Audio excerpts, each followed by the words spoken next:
Hello, everyone. We are here with the European Breakfast Club, gathered for a game of Afterlife, Wandering Souls, a game by angry hamsters. You can find more about the game and about the community that organized this kind of game, the Gauntlet, on the links below. The Gauntlet is a community focused around indie games, and this is a pretty indie game where all of us are pretty much probably being the first people playing this on RP, and we are kind of stumbling through it and learning, which is good. I think we are having fun. We are using the following safety tools. We are using the X card. So if at any moment there's something that you are not comfortable with, you just signal to people and we immediately override that.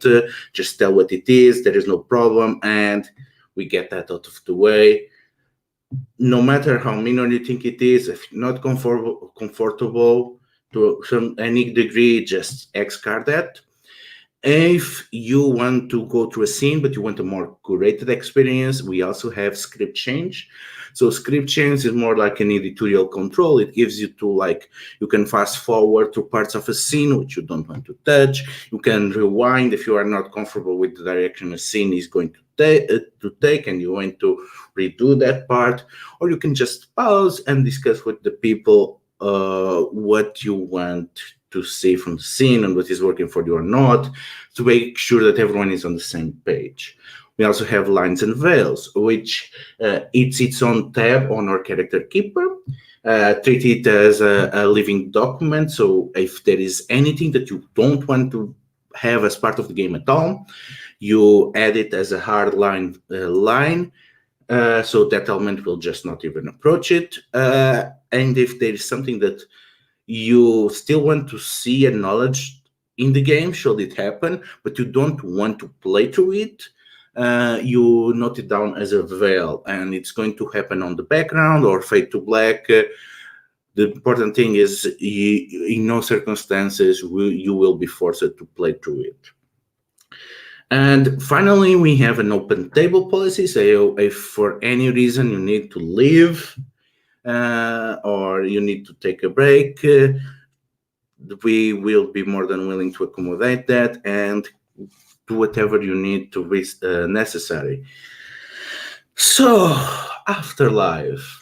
Last session, we met our characters. Well, they met themselves, or at least what they can remember of themselves, on the ferry of the boatman, and they learned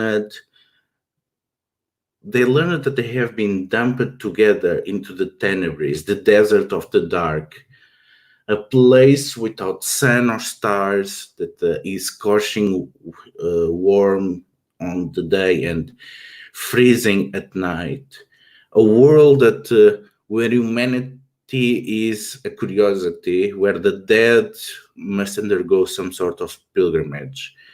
All they have is the vague recollections of their memories in life and a sense of purpose that for some reason the boatman has gathered them together and has saw fit to equip them with the means to start their journey. Unfortunately, he was not very forthcoming in terms of information. And after creating a wonderful, wonderful vehicle, the group made their way to a mirage, which seems to be a massive temple that has been occupied by the Nagin, the Serpentine people, and have found themselves as guests of its leader, the local priestess. And we gonna meet our players and our wanderers. So let's go in the order of the screen. Introduce yourself and your character. Let's start with Sabine. Sorry. Hi, I'm Sabine. I use any pronouns. I'm going to play Hector, who uses he, him pronouns.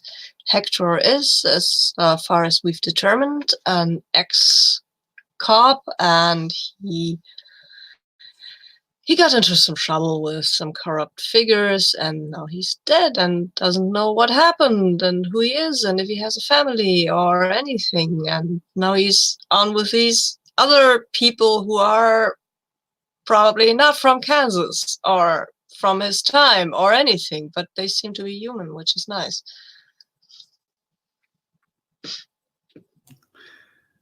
Next, Pearl. Hello, I'm Burl. I use she and her pronouns. And I am playing Prudence, who, as far as she recalls thus far, which of course we know might be wrong, or who knows? Who knows anything at this point? I feel like none of us know anything. But was some was accused of being a witch during the time when such accusations in the United States could get you all kinds of unpleasant treatments, and it seems like they at least attempted most of them. And I have somehow escaped all of those only to die anyway and end up here. So I don't know if I ended up here because someone finally got the witch or because I lived out to a happy old age. It seems unlikely with all the guillotine marks and things, but you never know. Very pleased to be with all these very, very weird people and their magical devices and things. And very comfortable all the time. Just really comfortable. That's my character's main thing. Next, Dave. Hello, everybody. I'm Dave. I'm a he, him, but I'm playing Judith, who is a she, her. From the discovery of the death marks on Judith last week, she's still quite mysterious, but it is likely that she was revered or the leader of some sort of religious sect and did something bad that ended up probably with her ending up in the afterlife. She dresses in long, flowing, colorful robes. Most interesting around her, I suppose, are the flowers and gems in her hair and the serpent that carries around her arm, or the two serpents, which also will take on a form of a weapon when she needs to. She seems aloof, or maybe just concerned that someone as important as her is traveling with this bunch of losers. And next we have Leandra. Hi, my name is Leandra. You see him pronouns. For this series, I'm playing Lambent, who uses she/they pronouns. As far as we know about her, she grew up in the wilderness, was taught a certain way of life, but apparently decided to turn away from that in manners are quite heretical. Like, she remembers owning a castle. She remembers punching a lot. There was a journal of some sort. A completely unrelated thing was lost. Apparently, she was cruel and a loner. It's all a bit of a haze to her. She has a vehicle that's larger inside and an ID card that changes to appropriate ID depending on the place. Two things that have never come together in pop culture ever. Completely unique. It's never intersected at all. From what we've seen of Lambent, she's quite defensive and snarky, although that might have just been me waking up at 9 a.m. So I'm curious to see how she'll develop and discover herself. All right. Can I go show ahead. you guys something for 10 seconds as a mood setting thing based on the book that you showed? Yeah. This is what I envision is the thing in the book. It's actually a sculpture in Norway. Okay. You guys see? Yeah. Okay. Look, I know that one. If you walk around it, can you not? Darn it.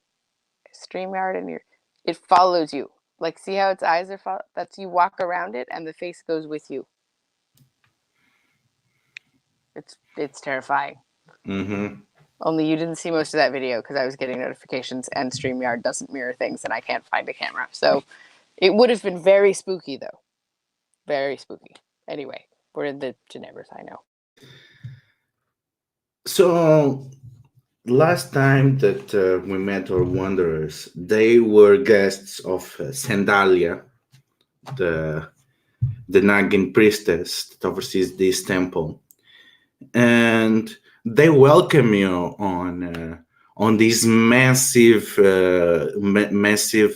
hall where both every member of the priesthood and the most august people on the city meet there. And you see that all of them seem to have a lot of tails. The majority of them have 3 tails, but you can see some of the military officers and the priest and the priests have 4 tails, and Chandalia herself has 5. And of course, there is this massive tall table for everyone involved, and they don't need chairs. But somehow they seem to have found out shares for the 4 of you. In fact, there's something funny. For all the weirdness that Hector has seen on his companions and on the Tenebris ever since he arrived to the afterlife, those shares, they seem very familiar, like the type of shares that he has sat on many times. What are these familiar shares like? I think familiar chairs for Hector. What would they look like? I guess he spent a lot of time sitting around on some sort of office chair because, these are office chairs. They have these little rolls, then you can move around, and they have what is supposed to be bags that you can bend over like this, but they're broken permanently. They're always broken in these offices. Hector's was that. So in these chairs, they're there as well. But you can move around and you can swivel them and go wee, which Hector won't do.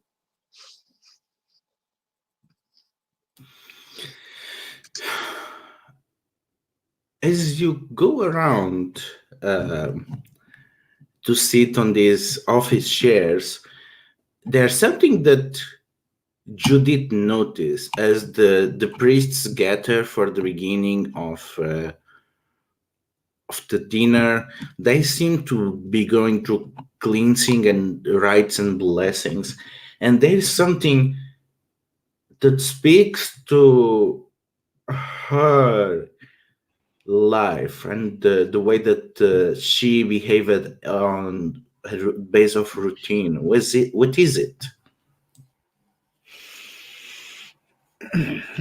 It's a few things. It's the sort of the ablutions as they wash and clean themselves. Something holy about the sitting down of a meal together, the way they treat their guests, and it feels like this isn't just we're sitting down and grabbing a bite to eat. We are something here is critical to what they think is how you treat guests, and it is, as I say, a holy matter.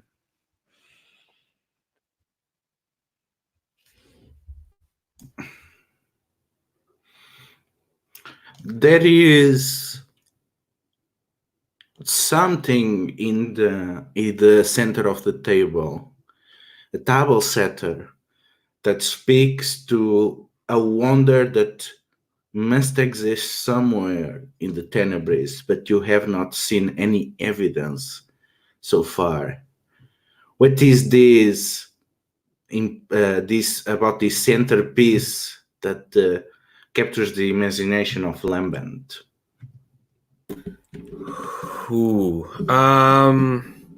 So we described this temple as kind of looking like it's made of this sort of gem or crystal that makes it look like sunlight.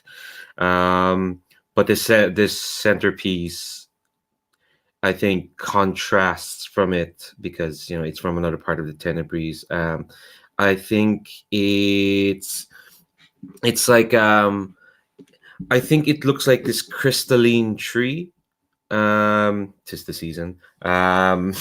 So sorry, it's in my mind. My parents were in this room being like, "Oh, where should we put the Christmas tree today? This year?" Because we got this really ugly couch. And it's taking up far more space in this living room. Okay, that's a tangent.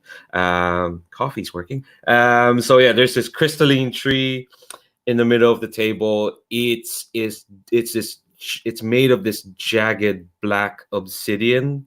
Okay, it's not really a tree. It's an approximation of a tree. The kind that has like a thin trunk, but it blooms out at the top.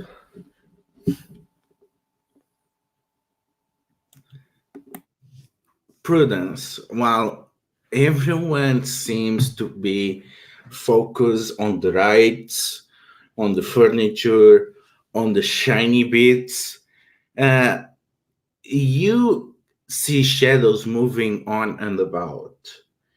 And you recognize as fuzzy bear-like beings, no more than 3 or 4 feet tall. And they seem be tired as they are going on about maintaining the temple. What tells you that these people have, until very recently, been the overseers of this mirage and now are its slaves? Okay, this is a very serious question, and I'm really trying to put on my serious face. But also, did you say they're fuzzy bears? They are. Because I just. They are basically 3-4 feet bears. Okay. I also thought you said fuzzy bear at first, and I was like we're surrounded by Muppets. It's so early in the morning. Okay. 3 to 4 foot bears that were recently in charge, but now are slaves. That's very serious. This is the serious face. Their home, and now they are slaves at this temple. Because there are still enough things around that are sized to scale for their height. Because we've established, right, that things are not to scale for human height. Yeah. But they are. So maybe some of those things seem very clearly intended originally for our poor imprisoned comrades, the fuzzy bears. So Sendalia is making special care to be sure that there is plenty of selection of food for you, and most of it seems a bit faded away. There seems to be way too much sugar involved. It's a lot of the things just taste sweet, but for most of the time they just look like normal food. I mean, it's extremely sweet and caramelized food, but it's food. So Shindali is making the best to make you comfortable and extends you a more formal invitation. There's a lot of space on this mirage if you should decide to settle in. But because of your condition, it's not advised that you make long-term arrangements. But I'm sure we can find you a place to live if you want to stay here for a little while.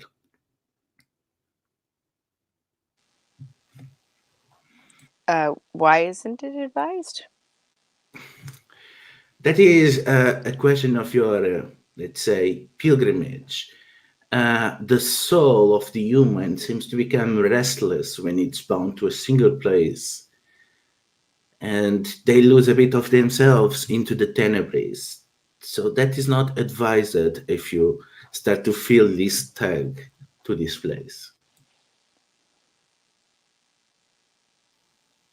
Well, we barely seem to have anything right now. How much more do we have to lose? I think you have a lot to lose. If this is a pilgrimage in the afterlife, then to lay down your burdens is to surrender. If we are not where we are meant to be, and we are together, then there is likely a reason for this in the cosmic balance. So for ill or for good, we are a fellowship, and we have a journey to go upon. Do I have to throw a ring into a volcano?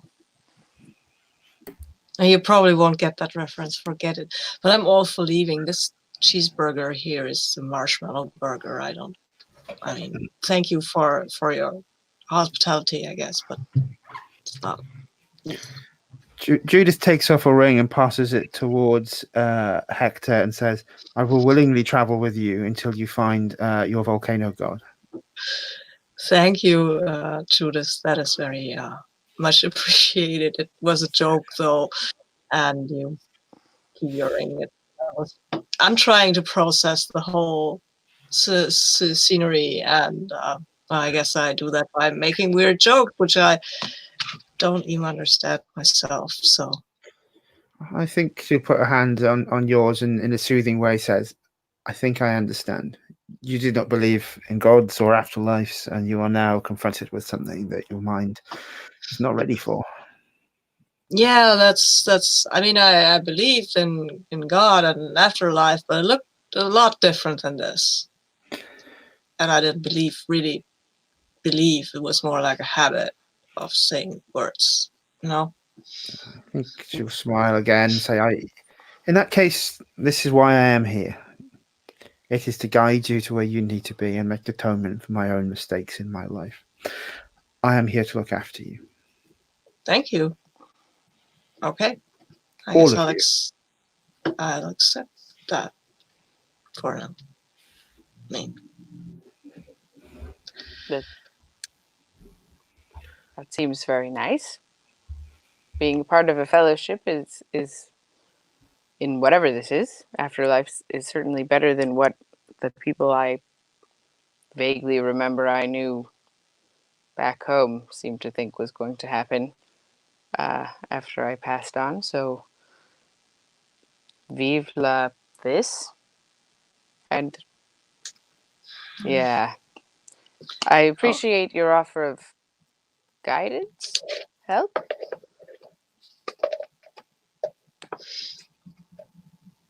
You're welcome. I was in a fellowship as well, but I think it didn't end well. No, it didn't end well. Maybe this one will. Probably not, though.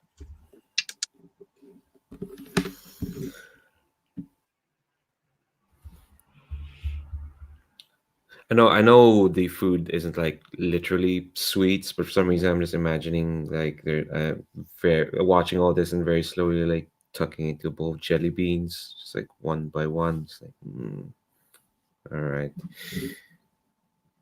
I guess I'm part of this fellowship, I guess. And I just used the word guess twice in a sentence.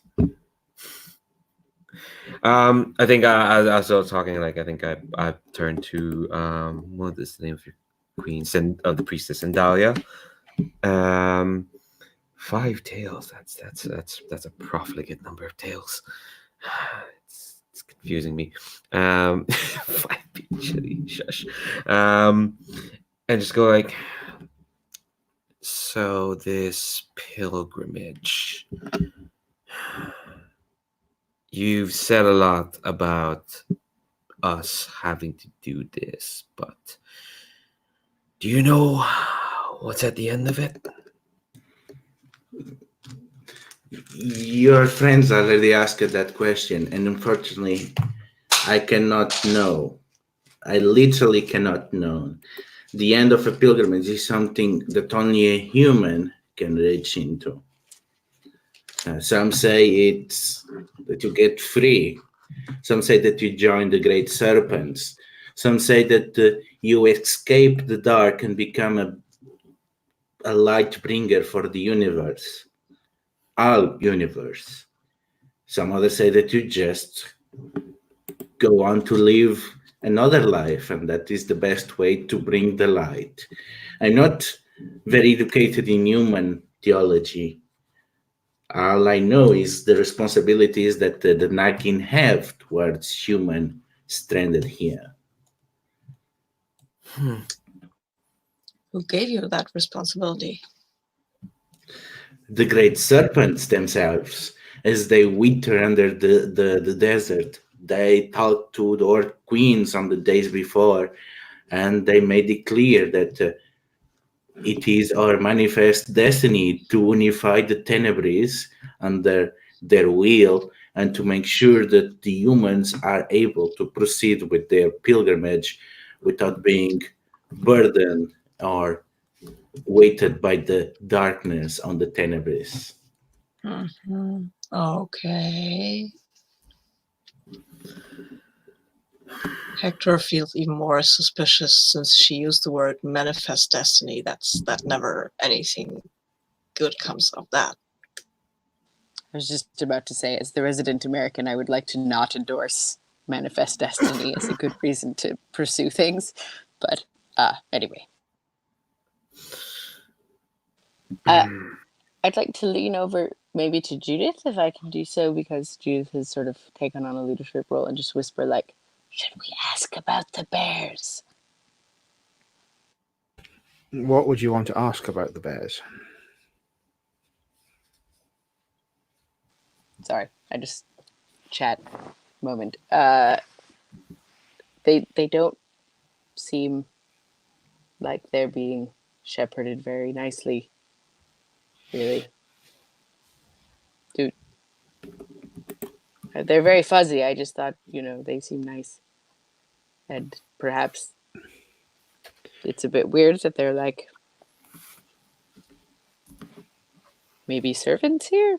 I don't want to use any stronger language, but I think the serpent makes its way down Judith's arm and looks across at Prudence. And what's wrong with serpents? Nothing's wrong with serpents. What are you talking about? I like serpents. I like serpents and bears. Do we have to choose? Express your intentions more clearly. What is your concern with the bears? My concern is that I think that unless there is a reason that is very strong, most sentient creatures should be free. There are those who serve and there are those who are anointed. That is the way of the world. Surely. This is still just your arm talking, right? No, this is Judith speaking. The bears are obviously ordained or cast in such a way that they will serve. I see nothing unusual here. Do you not see all of the things around the room that are bear-sized? I do. Do you think... Well, maybe I just don't know what I'm talking about. I'm just going to eat my delicious meal and appreciate the hospitality. Do you feel they shouldn't serve? Are they bound? Do they not serve in willingness? I guess that's what I was thinking we might want to find out. It's good to know whether the people that you're hanging out with might make you into a slave if they decide they're tired of your company, or accuse you of witchcraft, say, or like heaven knows, Are you asking me to ask them if the bears are enslaved? And why wouldn't you do that yourself? I just asked if you thought we should mention it. You're being very inquisitive, and I don't have good experience with inquisiting. I'm just going to eat my food and sit over here, and I scoot my chair like an inch or two the other direction. So I'll look towards the leader and says, my traveling companion wishes to know more of your servants and how they came into your service. Do they willingly serve? Are they ordained by caste or race? Or are they somewhat your slave? Oh, Diosuri, they have no place in our society, and they ended up in our care. We are trying our best to give them a purpose in the order of the great serpents. But we have to say it's a struggle, for we do not seem to share many of the same principles. You don't seem to share the same kind of living spaces. It's kind of like Lambent takes a look around the room. All the no, I'm not. I'm not all their tiny bear-sized furniture. I think Hector's putting down his whatever that is, food, because he just noticed that fact and he's not too happy about it. So wait, you're saying you're just taking care of these because they can't do it themselves, like they're savages or something? Don't know. Oh, don't take me wrong. It's not a question of not being able to take care of themselves. We appreciate Yuzuri very much. They are the most inventive people in the Tenebris. They just have different needs that it does not come easy on our society to accommodate. For starters, we don't know what to make of them, for to us our destiny is already arranged from birth, while they seem to rely on the guidance of their dreams, somewhere where we cannot follow. So, as you can understand, that causes problems in our understanding of them. Yeah, but they're the servants and you are not. So I don't like that. I don't really see how trying to understand them means putting them in chains. Yeah, what she said. Seems a bit backwards. Not Well, terribly enlightened. they are free to live, such is the will of the great serpents.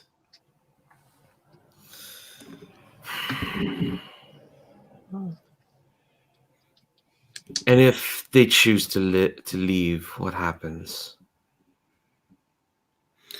I'm not quite sure. I guess you're gonna have to ask themselves. Ask Fine. the bears or Yeah. ask the great serpent. No, the bears. Unfortunately, the serpents are usually silent. Well, usually they have made their displeasure way too known lately. So that on that, I think Judas will stand and look to the bears and says, "The bears in chains, my friend and traveling companion, offers you the chance to cast off your chains and walk with us on our journey. Come with us, if you wish. Whom will travel with us?" I have charm, or I can just ask it as a question. I'm not sure which is the appropriate way to do this. Oh, I guess it's not the problem. I think this is actually something that you don't even need to roll because the difficulty would be 1. The problem is that you are on a table with the high and mighty of Nakin society, including many of the conquering officers that conquered their mirage and enslaved them. So you convinced them. The problem is your company. He said, "Carry on," and so then they have said that the great serpent say that you can go free as you wish, so you can travel with us. That is what I interpret from this situation. Am I wrong? Look back to the leader, and she seems to be trying to look at you to figure out what is your move, and Sandalia nods. Yes, that is the case. That will not be an issue.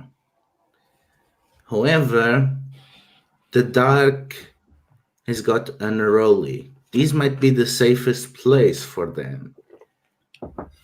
Yeah, well, it's their decision, right? It is their decision.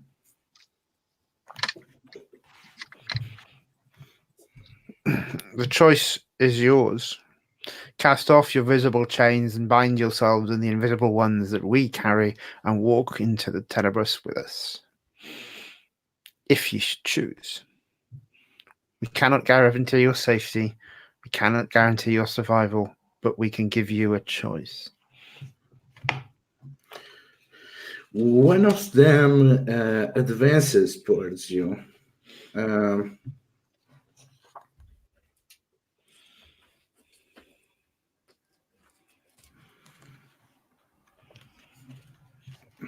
Wait.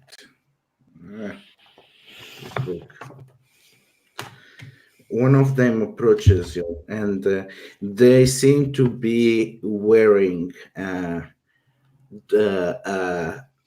charm of a paw, and what seems to be a mass of detached tentacles that still wrinkle.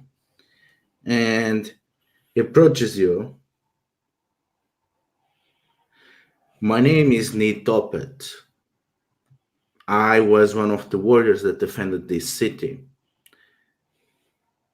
I ask you, human, what do you know about us that you seek to lead us? I don't seek to lead you.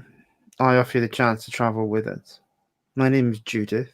I do not know what I am, but we have a long journey ahead of us. That you are in chains has upset my traveling companions, and I will do what I can to ensure that you are given a choice.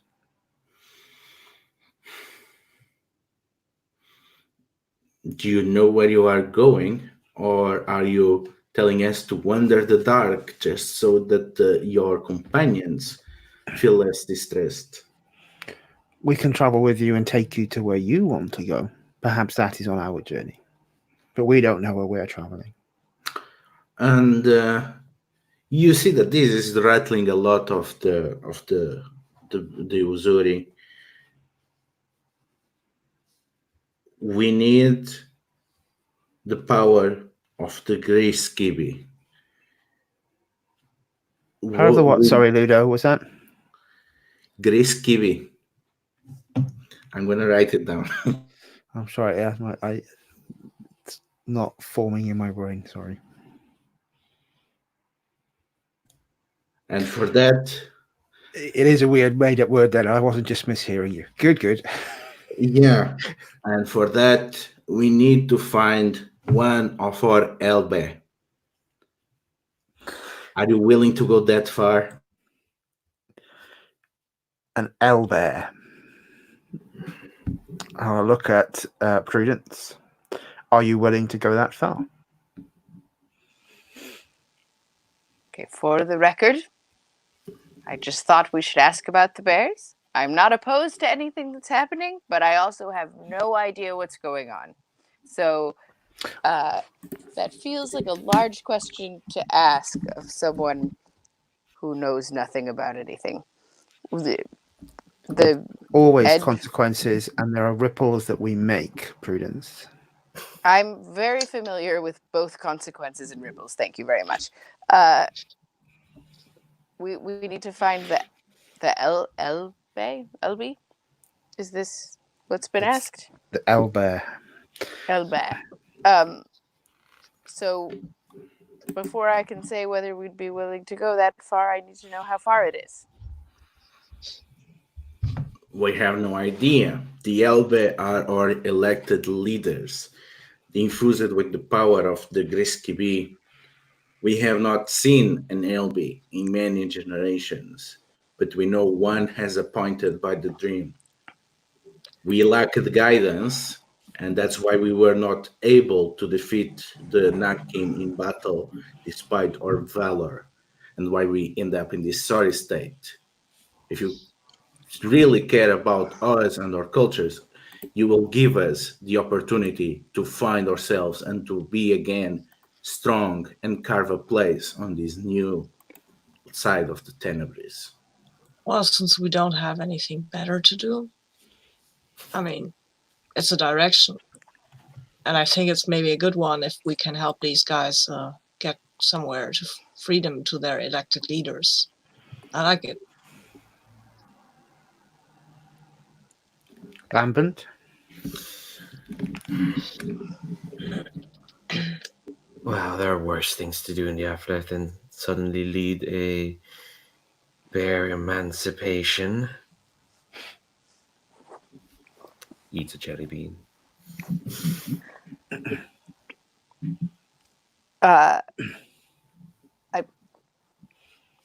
I think we try to respect all cultures, right? Group Why? that definitely has an identity of some sort. Well, I just who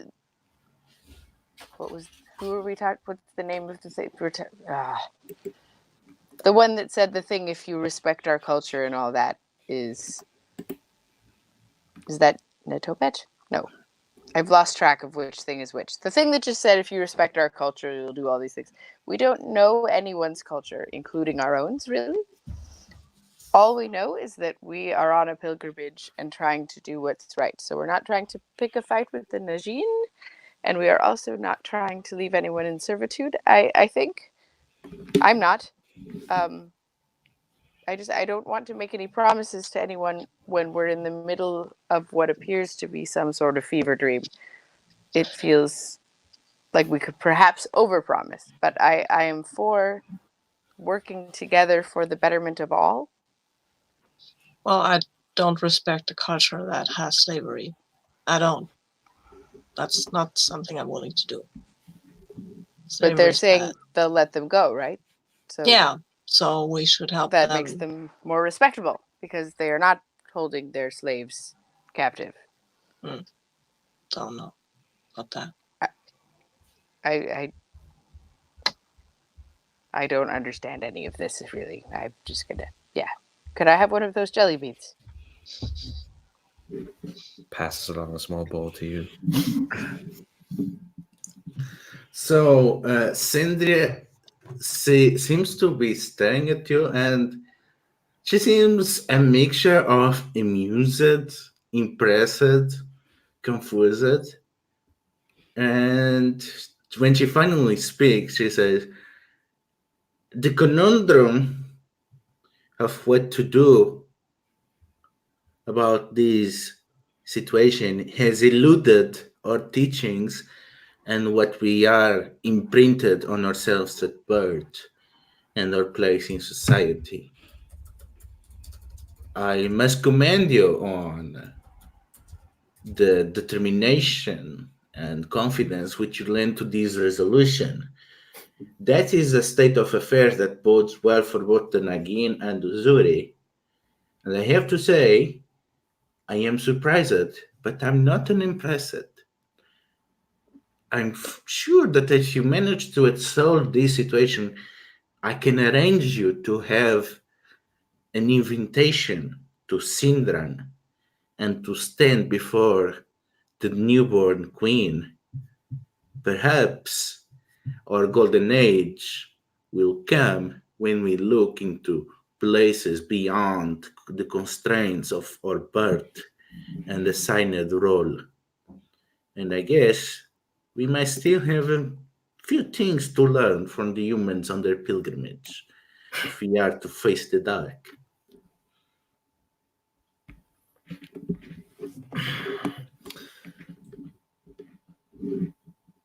I suppose. Sorry, I'm just curious if during this whole relationship you had with the Azuri, did you even bother asking them what they wanted? Yes, What did they say? that they needed to dream on that. They Did you have let- been looking for Elbe for a long time. The answers did not come for them, so they were not able to find it. It's quite bold and a bit some portions of your place to believe that you'll find an LB. But that's human for you. You always have a knack to find things on the Tenebris. I have to give you that.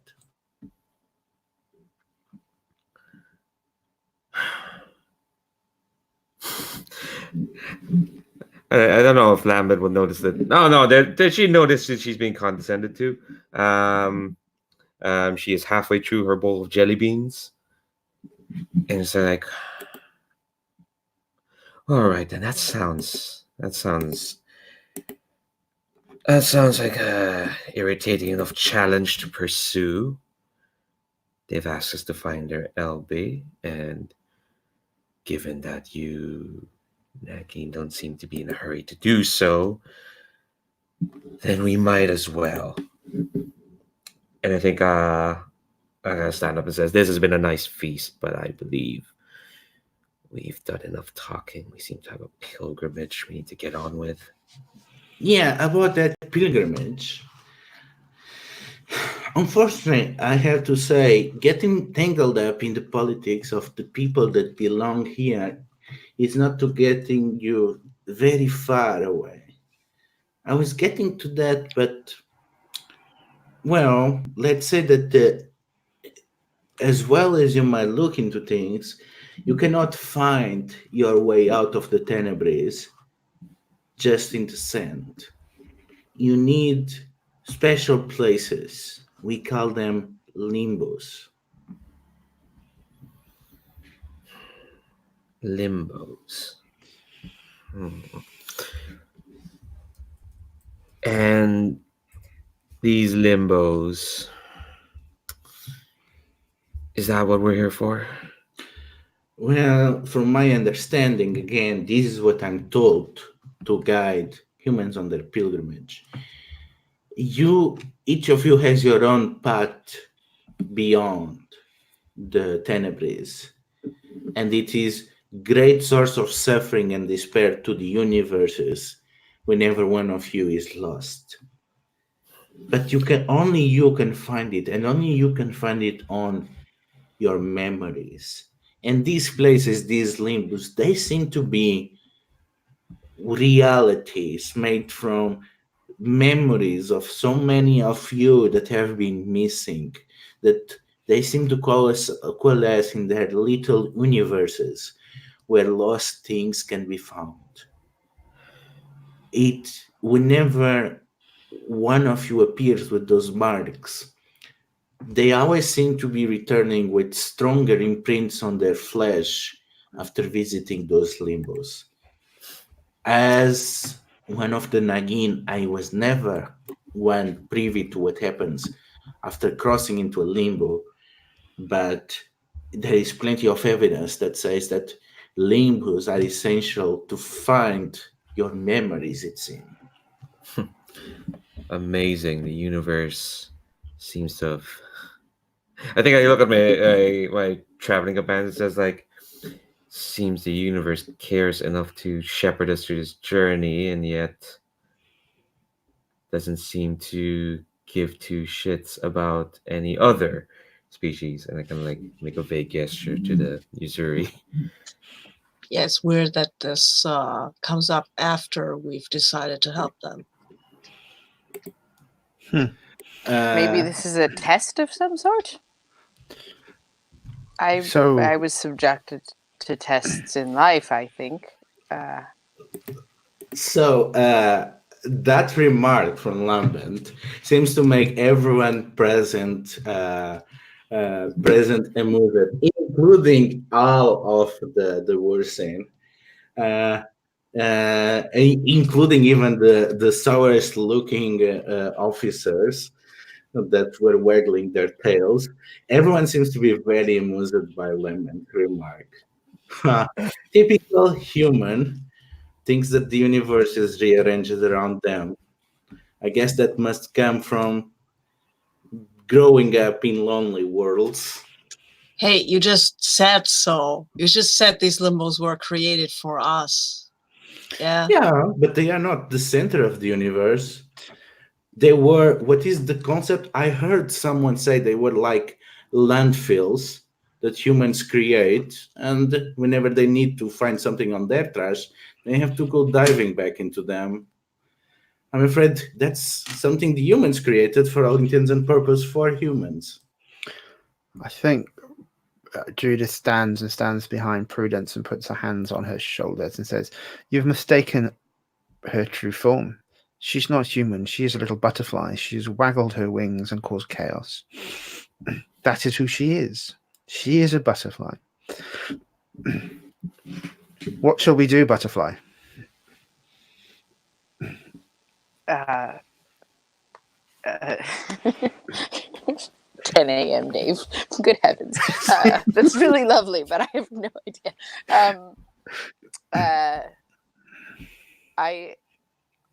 I think that if we have the freedom to fly to different worlds, it would be a shame to waste the opportunity. And do we do this for the justice of your enslaved bears, or do we do it for our own whims? Why must we choose? Because life is choice. What if we choose both? I'm not very whimsical, she whispers into your ear. After calling me a butterfly, right. I think that if this truly is a pilgrimage to find the afterlife, that what makes sense to me is both to pursue recovering our memories, if that is in fact a possibility, and to act in the way that we consider to be just, which would indicate a dual path that we would try to balance, I think. The butterfly has flapped its wings, so I suppose we have made our decision then. Well, let's not say that I'm not an unwelcoming host. I can help you with both of your endeavors. If you would please join me. And she turns to the Yersin. Well, and you also may elect one of you as representative and join us too, since this matter seems to involve your people now. And they seem to be arguing, and they seem to appoint Kini Stoppet as the representative. Sweet name. Does Kinistopet say anything? I mean, he did not say anything. He's talking with the other Ursins, and after, other than that, after his argument to why he should represent or not, he's not saying anything until you leave the diner hall.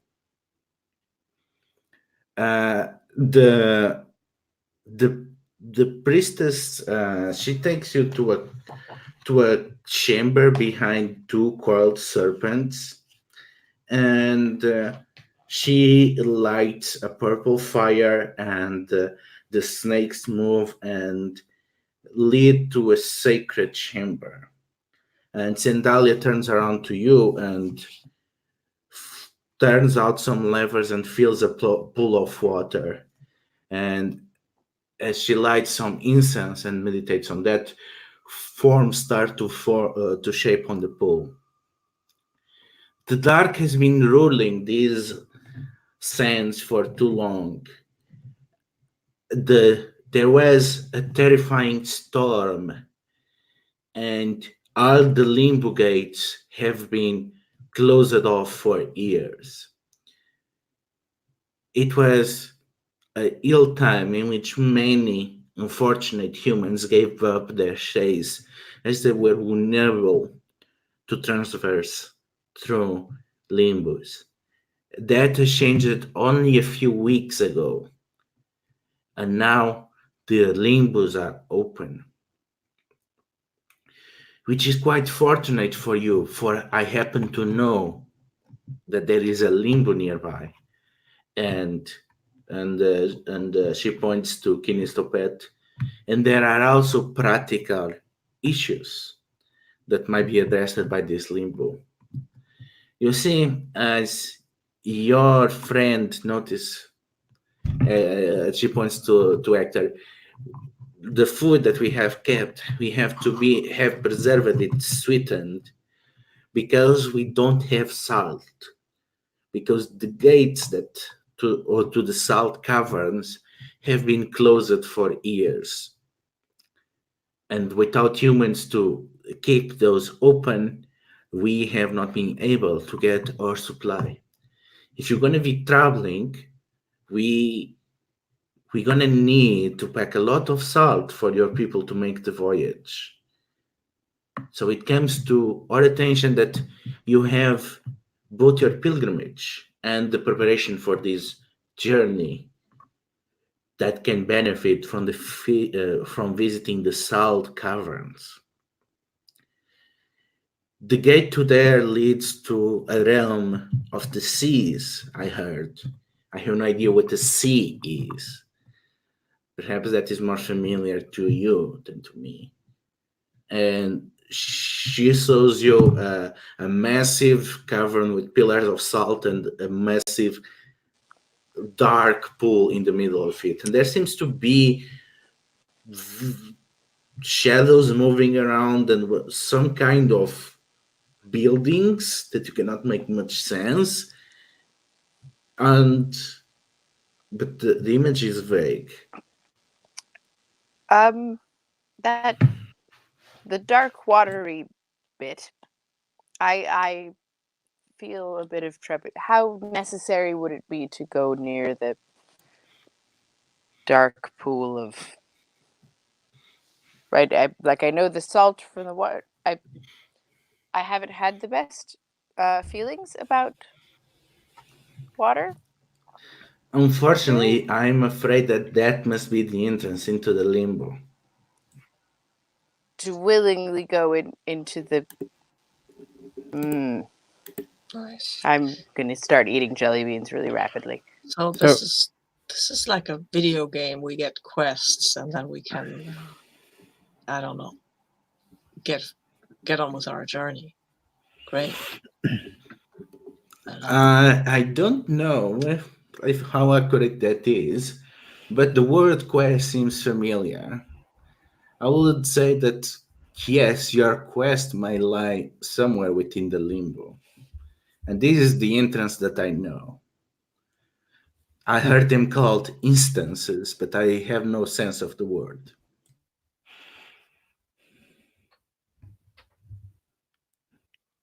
So I think Judith smiles and leans over and whispers into Prudence's ear.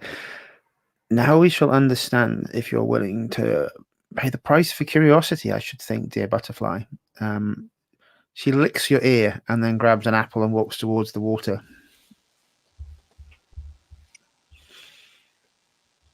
I turn to Prudence and say, "Hey, look, I don't know if that means anything, but I'm willing to.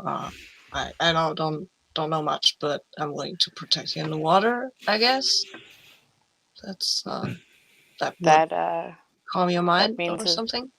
A lot, actually. There's much to be said for the comfort of someone who's willing to extend a hand. So, yes, if you will, then we will go together. And I will sort of touch my hand to where I've been licked and shake my head a bit and head towards the water with Hector. Kini Stoppet coughs and crosses his arms. Priestess, there's a curious absence of words here. Words about our enemies, about the people that will stand on our way. You're not telling the humans everything.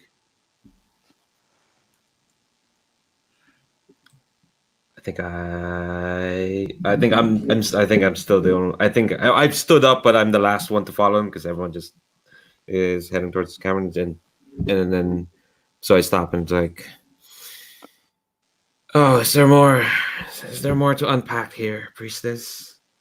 Is there anything else that needs to be said? Apparently, our friend here, well, friend might be a strong word, but Kina's topic here seems to apply quite a bit more to know.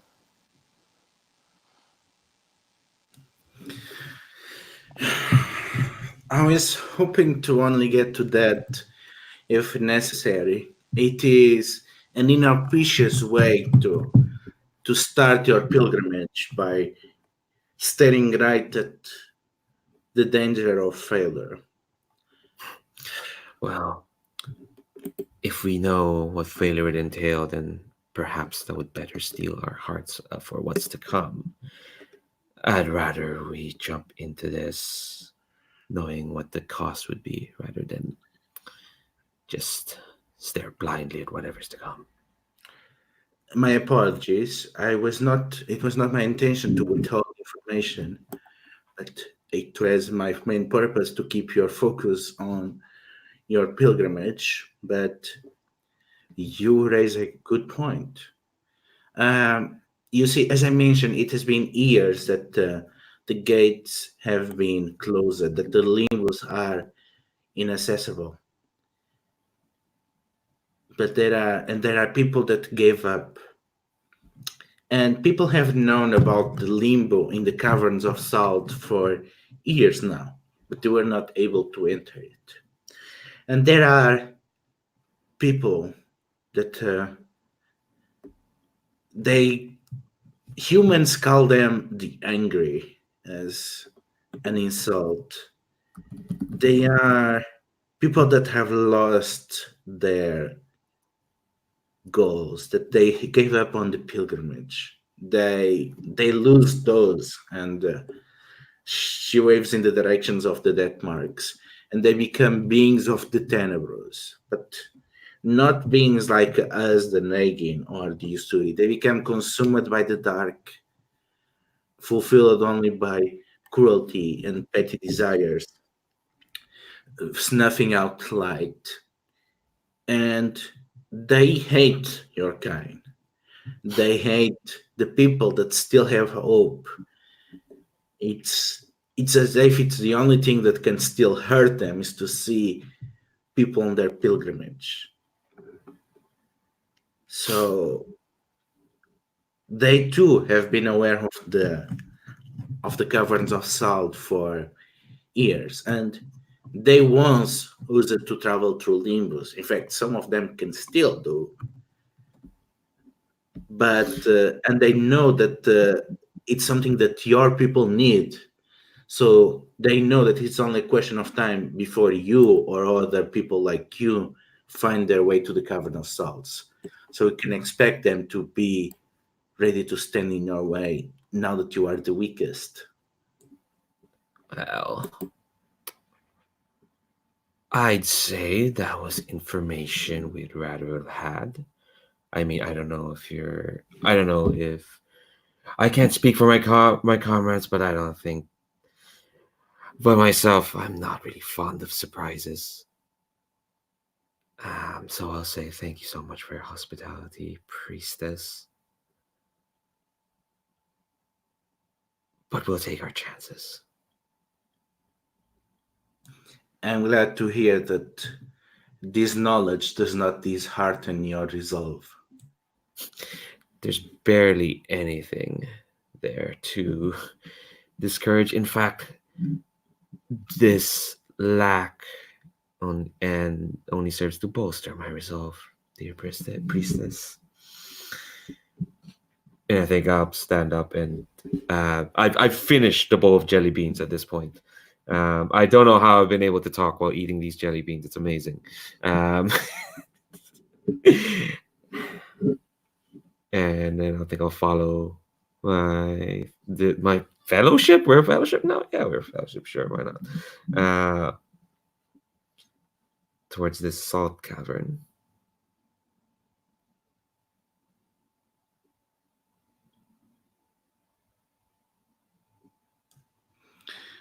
So this sounds like a good cutoff point for the break. Let's take 10 minutes break, and then we're gonna cut immediate res as you are traveling the sands to the salt cavern of salt and encounter the dark. See you in 10.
Or are we all having a silence moment?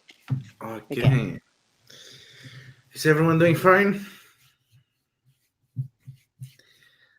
Okay, so you are now traveling the Tenebris, and because this part of the event is not very interesting, because you're fighting cold and warm and trying not to starve or die of thirst. It's not very interesting because all of the NPCs don't live here in the middle of the desert. They live either in Limbo or Mirage. The entire travel process is abstracted by what is called encountering the dark, which is basically a single setting moment to represent all the hardships that you encounter while traveling between places. So you made your preparations, and most of the Ursin are not interested in what you are going to do to the Salt Caverns. But Kniz Topet offers to join you, and he's pretty open of his purpose. I mean, he still has a chip on his shoulder because of losing against the Nagin, and he expects you to go fighting something, and they kind of want to prove themselves in battle. So they offer to join your group if you want. What did you say to him? I mean, it's probably not a free country, but if he wants to come, sure, why not? We don't go into fighting things just for the sake of him. So. I have a sword. I don't know why I have a sword. We've sort of already offered to let everyone join our party, haven't we? Yeah, but you're going to the Cavern of Salt, not going for the big journey. So they are, sorry. most of the Ursin, they are making their preparations to packing things to leave, and only he offered to go to the caverns. We've got room in a carriage.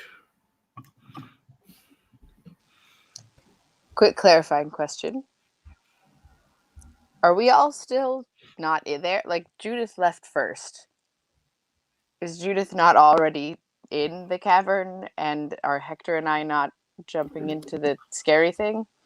Oh, I got confused a bit. Well, no. What I got was that Nagi, the priestess, was just showing us the caverns. That wasn't literally in the temples. We still have to travel there. Yeah, it was a scrying pool. Yeah, she had a scrying pool. I definitely got confused. Yeah. Want to kind of steal some and put it maybe in like a glass of water, scrying flask. Yeah, well, we'll travel together then, I would imagine. Yeah. Yeah, I don't think turning down someone who's from this plane of existence makes much sense given our lack of being from this plane of existence.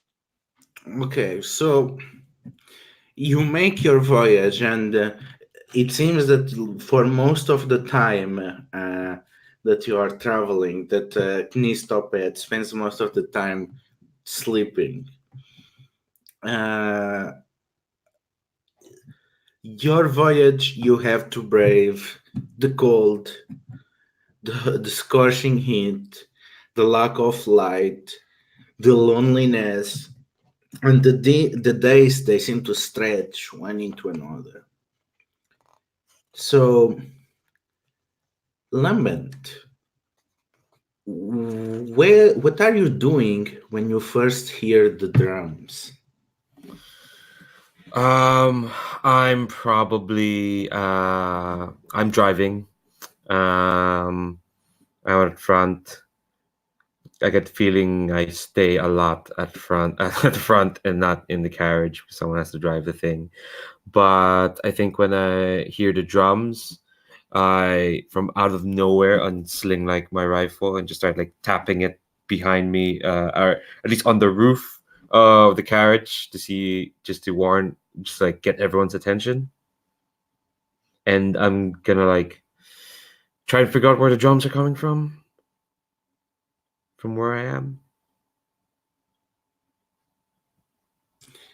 The sound of the drums, it seems to almost come from every direction. It seems like it's echoing through the very sands. And you keep hearing them for a while, and then no longer. And then again the next day. Then a few more days of silence, and then there are the drums again. And Hector, when do you notice the gasoline? The gasoline, where? Exactly. Okay, What do you find that is a sign of gasoline? the smell. I think, yeah, the smell. There's the smell of gasoline. And I'm trying to figure out where it's coming from. Yeah, there is a wind that cuts through blades, and you're sheltered on the carriage, but there's some sand that managed to slip in, and there is this strong smell to the sand, and Hector remembers this. This is the smell of gasoline just poured out of a tank, guzzling. I will call out to Lemon that I don't know how your carriage is powered, but could be that we have a fuel leak. Yeah, stop the carriage, or I assume we're probably stopped when you notice this. And I'm like, funny, I can't quite recall how this thing works either. Gasoline, huh? I mean, this smells like we have a leak. I don't know. Maybe this thing drives on good wishes and our need to go somewhere. Didn't know it was that far though. Well, if we have a leak, then if this thing runs on good wishes and someone's not wishing hard enough, I wonder who that could be. Well, I didn't even know. I wish for this journey to be at an end, so it's not me. Well, that's a big wish. You're gonna have to work on that. Right now, maybe we should concentrate on wishing that this carriage would not break down on us. I think I'm gonna go ahead. Yeah, as you get out and you examine the carriage, you see some clear liquid that has this stench that Hector recognized the gasoline seem to have dropped on top of the carriage. And Judith, there are, without the sun and without a lot of formations, shadows are rare in the Tenebris. But there is something that is twisting the light. What is the massive shadow that Judith notices, and what is its shape?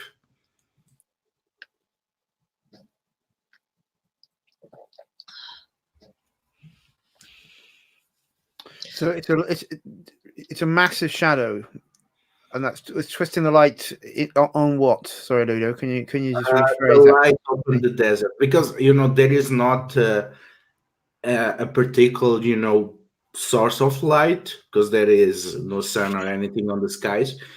But during the day, it's just everything seems bright.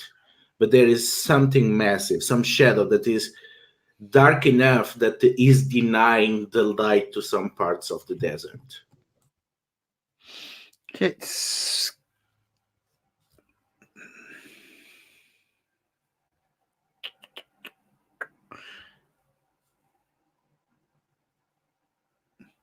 like something that feels like it's something in the air that we can't see because it's as black as the night up there, but it's circling or doing something around that space.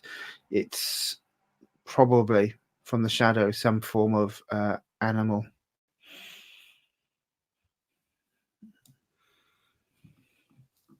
You start paying attention to whatever might be coming, and the drums return as the shadow seems to be getting closer.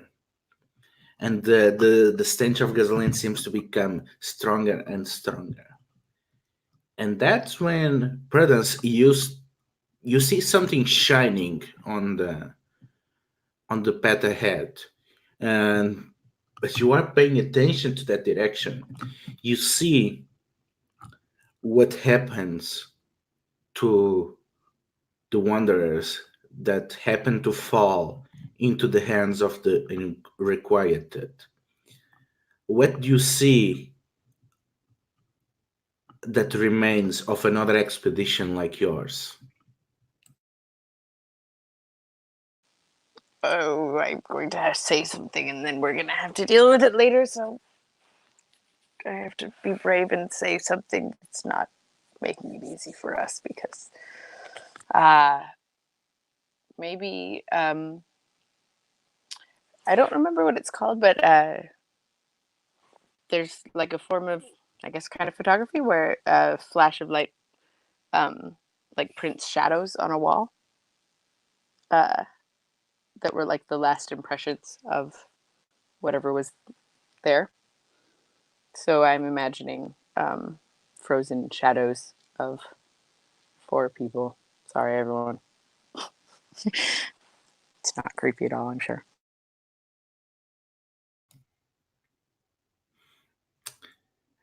And that's when you realize what exactly has been the cause of this. The shadow flies close to the carriage, close enough for you to see. It seems to be some kind of airship that it is made of metal and bone, and it's made in the shape of an enormous flying dragon. And it opens its mouth and it guzzles gasoline, which ignites in flames. And there are dangling platforms from the airship on which you can see all sorts of vehicles. And in half of them, there seems to be massive drums. There are people drumming. And Lambent, you can sense the echoing of the drum beat as those platforms begin dropping one by one. And you can see dust rising mixed with smoke and gasoline and the beating of the drums as these buggies are going around the desert trying to find people like you. So how do you face the dark? I need to know what is the goal of each of you and how you seek to accomplish it. Lambent's goal is to get everyone back into the carriage and then drive like hell. So Hector's goal would be to get into the carriage and drive like hell, or let Lemon drive like hell. So what will you do to help Lament? Be as I don't know, maybe be on the lookout for stuff to avoid. Okay. Let's start with resolving Lament and first. So how do you think you will do well driving? Considering I just admitted that I didn't know this thing. Okay, this thing didn't run on gasoline, so clearly it was making. I can say I was making a joke. Yes, I was making a witty remark. I think. I mean, I like to think I do well, but I have the vague impression. I don't think I've driven under this much duress. So okay-ish. I would you say that the most important thing here is your knowledge of the carriage or your speed and capacity to react as you go driving it to its limits? I think the latter. I think I know the carriage well enough to push it to its limits. So, do you think this would be body maneuver? Yeah. This sounds like a body maneuver. So I'm rolling 2 dice. Okay, the difficulty of this is going to be moderate. So you're going to need to get 2 successes. Okay. Do you have any curiosity that might help you? No, I mean, unless if I can somehow flash this ID Yeah. to track it.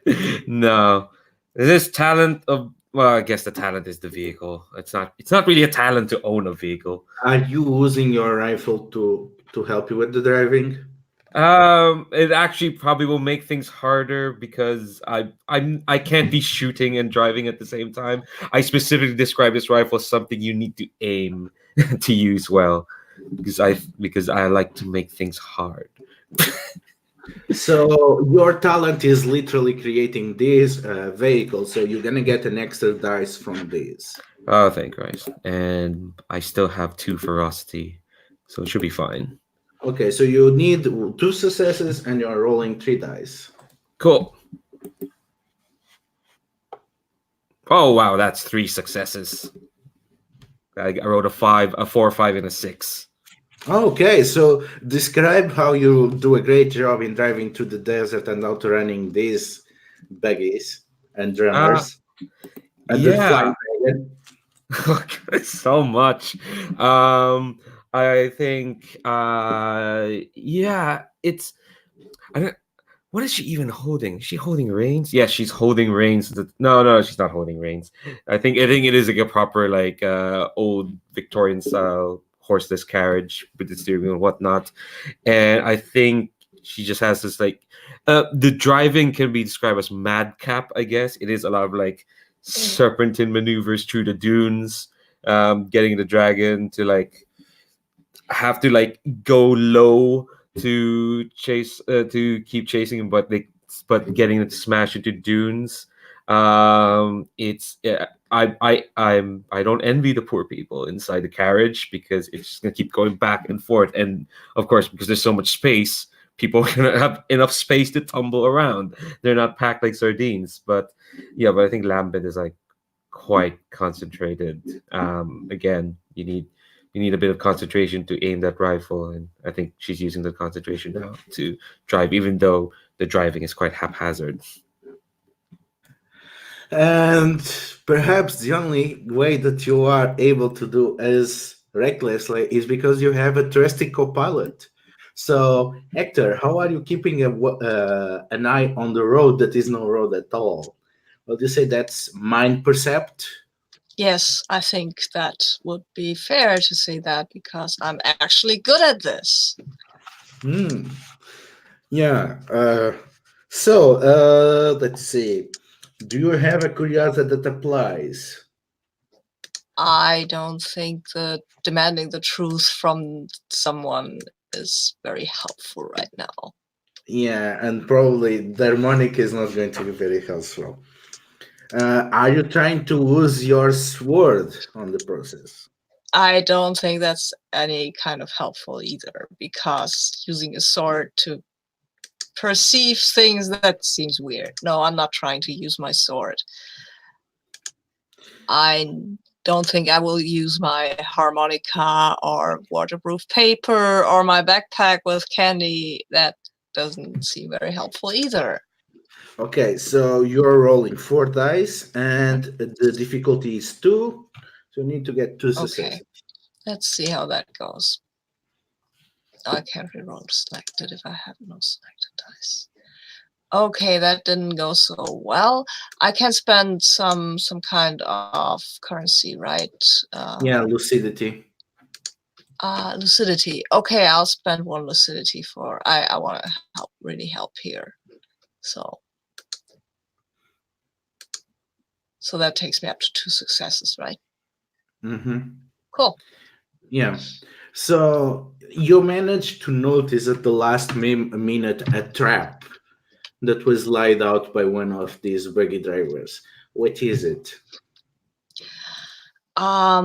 I think the trap is that after we have to go around some sort of hill and stay low, there is a bit of a flat plain that we would be driving into, and that would make us a total target. So we have to turn left to stay in the hilly country, and I would shout that left, left, left, go left, don't go straight, they're out there. So you two are able to outrun most of them, and night falls, and the only lights that you see in the plain are the guzzling fires of the dragon and the fires of the engines of all these vehicles going around. You outrun them, but they are still giving chase. So, what are Judith and Prudence doing to try to get to lose them?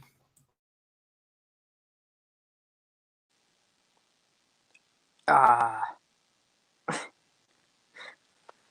I think I would probably be looking to Judith for guidance. I have a sweater and a lot of questions, really, and that's about it. So Judith has said that she'd be a leader, right?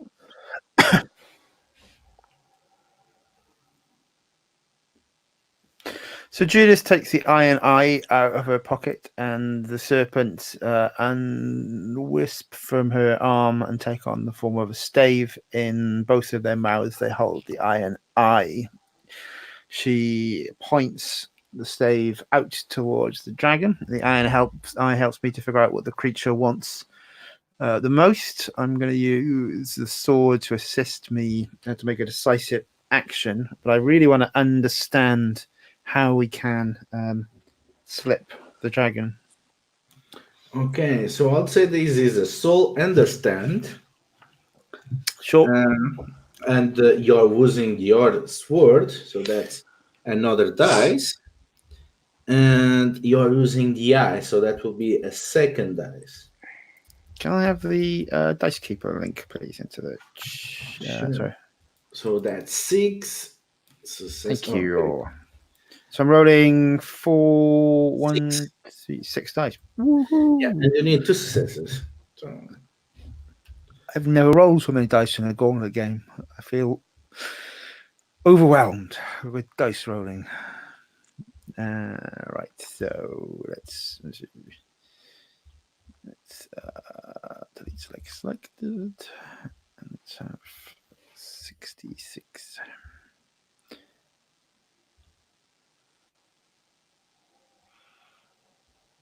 And what am I looking for success? 4 or better. I have 3 successes. Okay, so you look at the dragon and you realize that there is still some will left on the bones. That the dragon is that these people, these lost sheep, that these unrequited, as the priestess called them, that they have entered into some limbo, and they took a dragon from there and fashioned it around their airship. And you realize that there is still a bit of the creature within. And if somehow the creature is freed, it's going to chase its own purpose and try to return to its limbo. And the buggies will be without air support and effectively blind. So, what does Judith tells to Prudence, and how does Prudence act on this information? Judith, I think, looks at Prudence in the cold sort of winter desert or the cold desert night. I think Judith is shivering and looks at Prudence and say, "How is it you were always so warm?"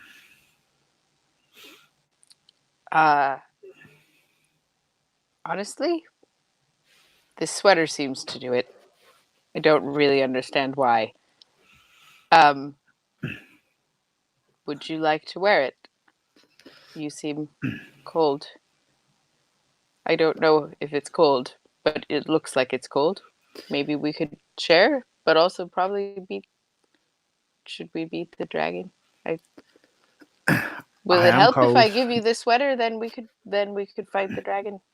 So together. I am cold in spirit and form, but she points and says, "Little butterfly, there is something alive in that contraption, and if we can wake it, it will leave us alone.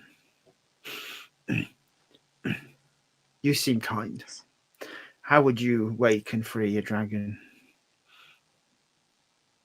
I would. Hold on a second. We check the keeper for something. You have that song.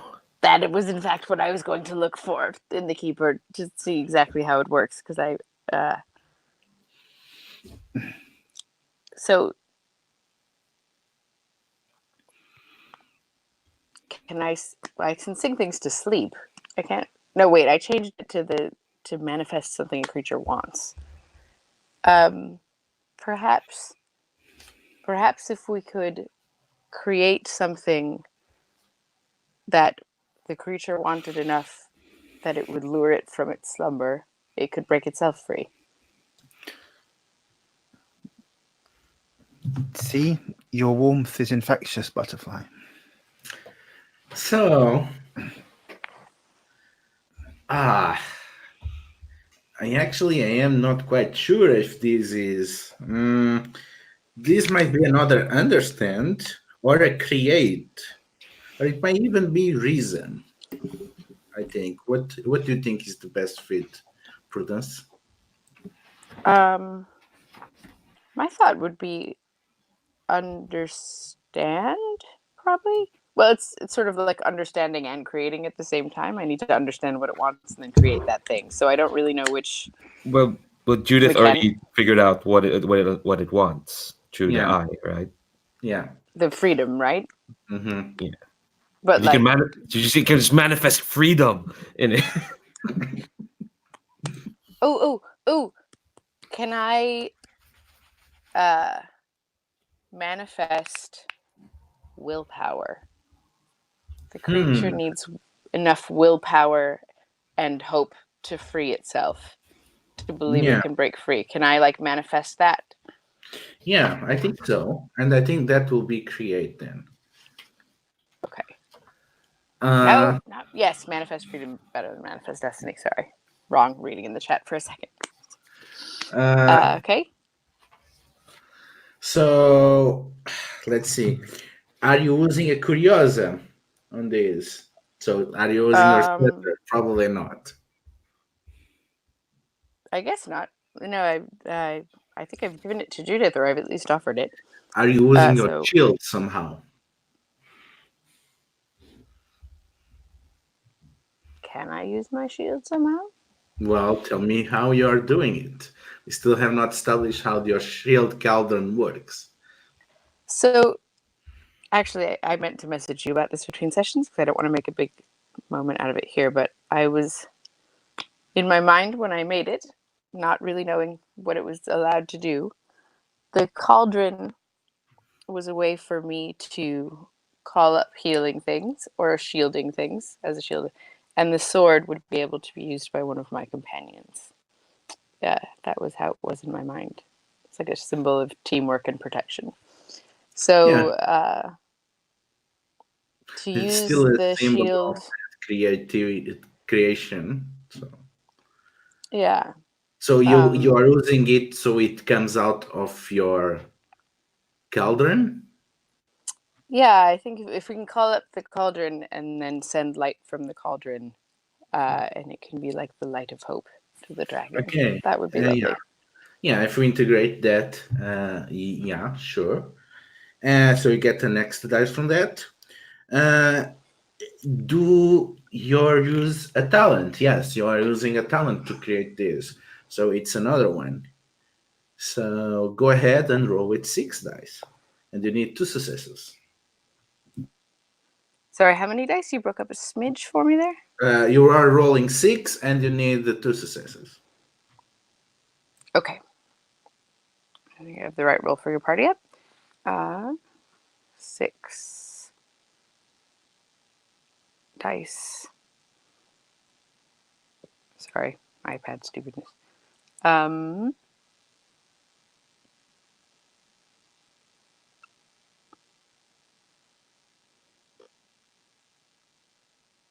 What's a success? 4 or better. Are you kidding me? I rolled 6 dice and I got no successes? Can I do something about that? That seems Yes, you terribly can. unfair. You can spend generosity. Would one success be useful, or how many do I No, need to? you need No, to. 2. The roll is So really I would poor. need to spend. Yeah, that is the way that roll for your party works with me. I could have rolled 100 dice and they would have all been ones. So you So can I would need spend to spend 2 generosity. generosities. Yeah. Can I spend one and someone else help me? What happens if I run out of them? No, you need to refresh. Which is Okay. yeah. I guess I will just spend them because we need to free the dragon, right? Yeah. Actually, no. You know what? Before I do, I'm hitting things with my finger accidentally. I'm going to turn to Judith and say, like, and ask whether Judith thinks that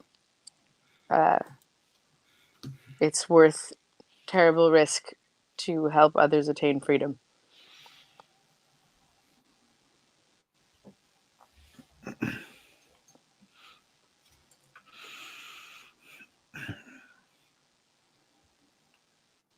Everyone lives their life in some form of a cage. It is simply your decision of whether you wish to break it. It seems like you would. If you care about the suffering of the bears, then surely you care about the suffering of the dragon. The dragon. All right, 2 generosity it is. Is that enough?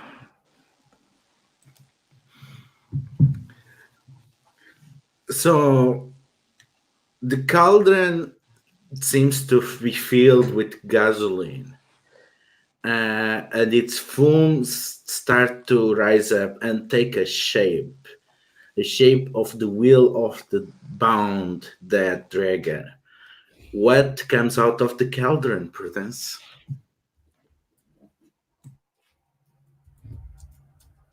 A shape of the what? That bound the dragon? A shape of the wheel of the bound dead dragon. Of the thing that bound the dragon in the first place?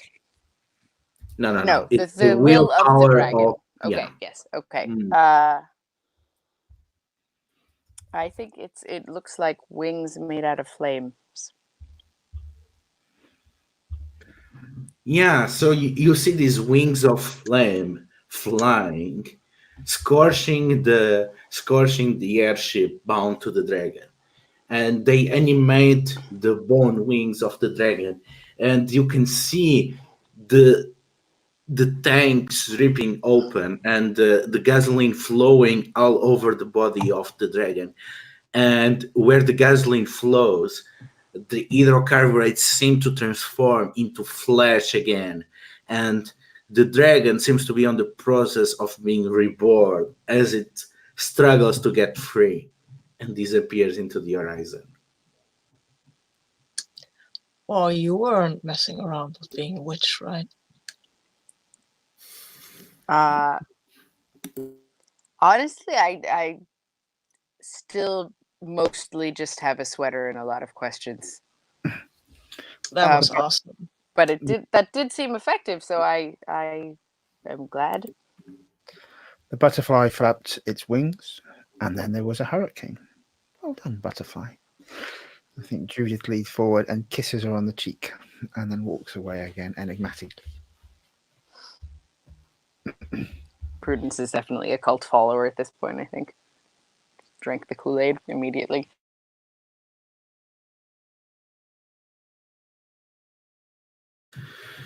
All right. So you managed to make your way finally to the Salt Caverns, and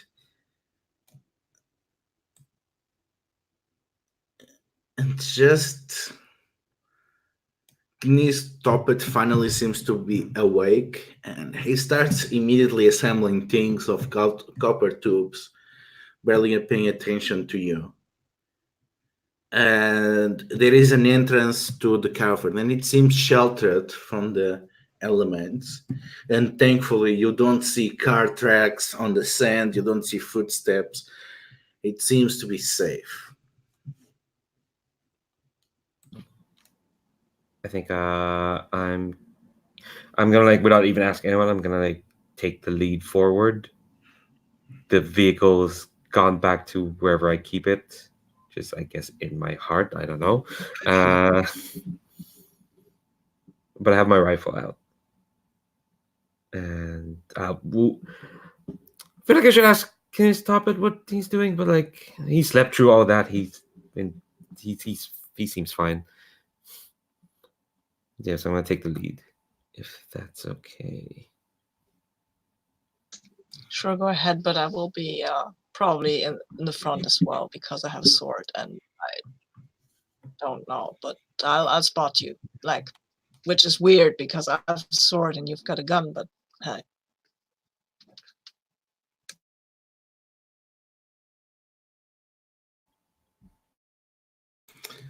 So you enter into the Salt Caverns, and there is this strong sense of, it smells like algae and fish and sea and rotting timber,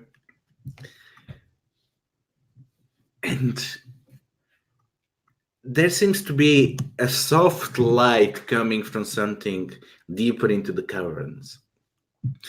And you see indeed this dark pool at the center that is still somehow emanating some light. And you see many houses around the place. And Lambent, because you are going in the front, what type of houses constitute this village around the pool?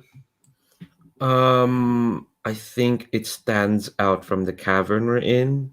It's almost like rather defiantly, whoever created these houses shipped material that's not in this cavern, so it really stands out. It's kind of like it's a lot of like marble and wood, in like not bright colors, but like something that stands out in the gloom of the cavern. It looks quite incongruous, like someone built like a suburb in this cavern. And this might be very interesting because who is going to answer this? So, Hector, what comes to your mind when Hector hears the word mermaid?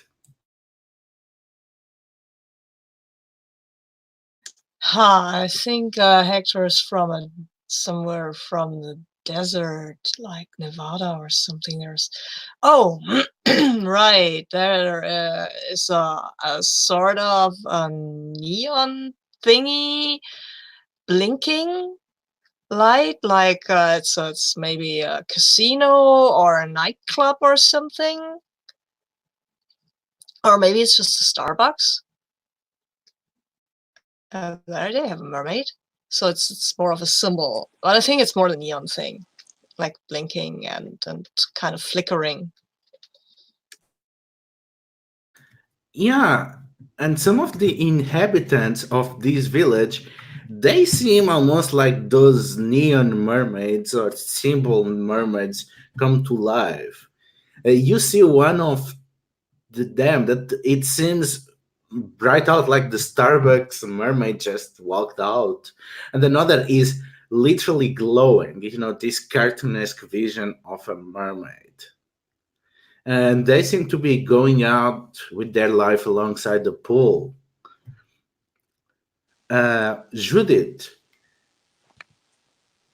Yes? Brother?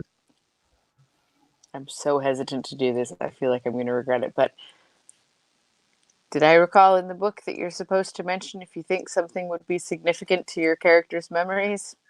Inside the limbo.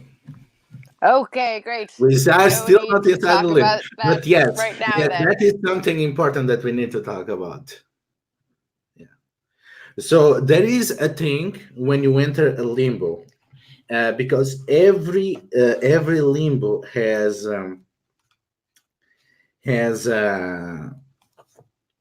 how to say, has a fragment. And these fragments, it's like Prudence mentioned, they are the main ways through which you advance your death marks.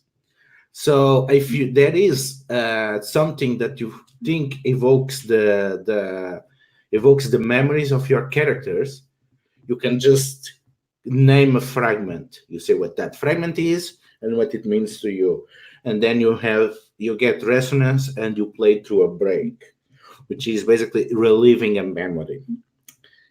There is 3 things to take into consideration. Don't interrupt as people are describing something and you think it's a memory, so just let it end and then point out. Be considerate. So, for example, if the last Limbo you name the fragment, maybe let other people take this one. And the last thing is discuss with the other characters. If they have ideas, if something can be a fragment for you, for example, or the other way around, if other people have multiple people, for example, cold name a fragment, you discuss what would be the most interesting story. So this naming the fragment is a very important part of gameplay, which is going to enter into play very soon as you enter the Limbo. But you're still on the Caverns of Salt. You still have not entered the Limbo. But you are seeing these mermaids.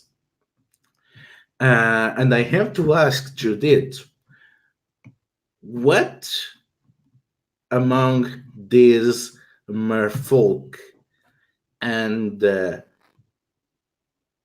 these despondent, imposing suburban buildings reminds you of a home that you gave up?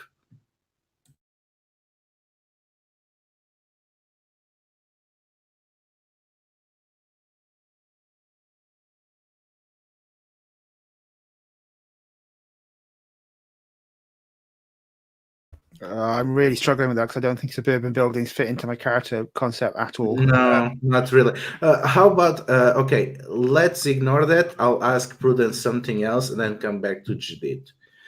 So, Prudence, you are a creature of the night, allegedly. But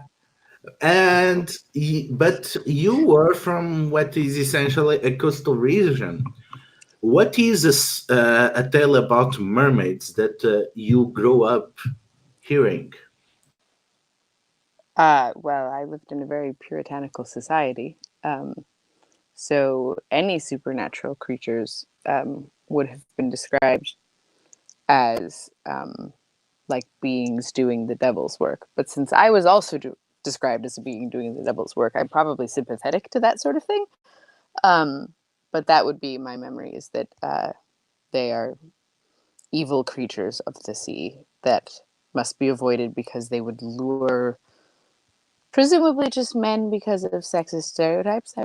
But, some of us back then had other proclivities to their doom in the seas with their seductive mermaidly ways on behalf of Satan and whatnot.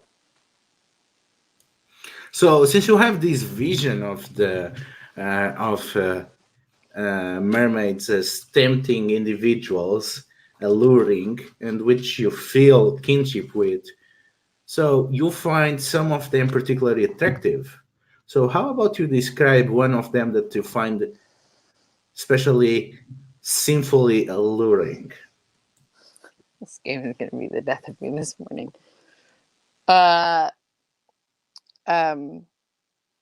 It's got very androgynous features, but very like a very fine bone structure, like a statue would, with hair that it's not like in the sea, right? Like it's not underwater. They are not underwater. They were walking around the Salt Right. Cavern alongside the pool.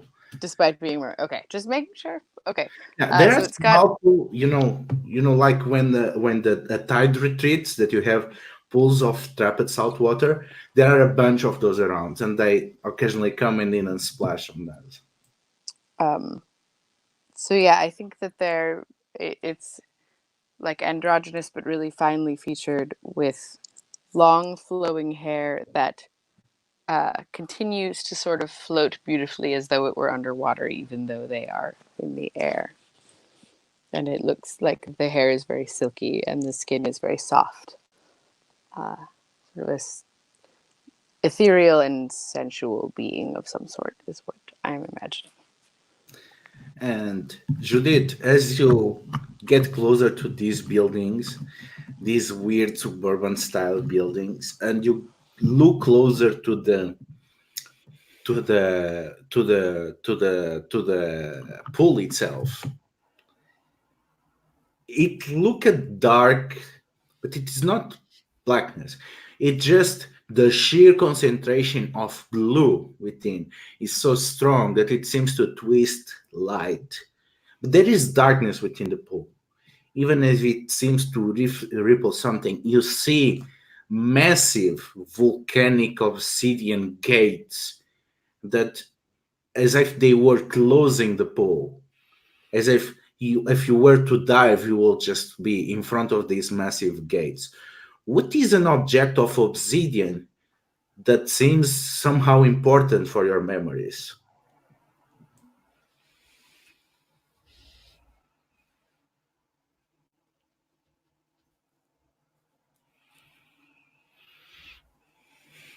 There is an obsidian statue which, though is dressed almost identically to Judith, does not look like Judith in the pool, which is a little disconcerting. All right. So the merfolks, they seem to roll around with their daily routine. They seem to have shops around. They seem to be peddling goods. But they seem most of the time to just keep to themselves and not approach you. Nistoppet comes with something, a very long series of tubes and vessels, and is that a heater? And he starts assembling it near the pool. Well, All right, I'll bite. What are you doing? well, I dreamed of a salt purifier because I figured that most of the salt will be in the water. So we're gonna need water and we're gonna need salt for the journey. So I dreamed of a way to separate the two of them. I'm hoping that this works. As you know, as you go on whatever business your people do. Oh, I thought it was going to be a scuba suit.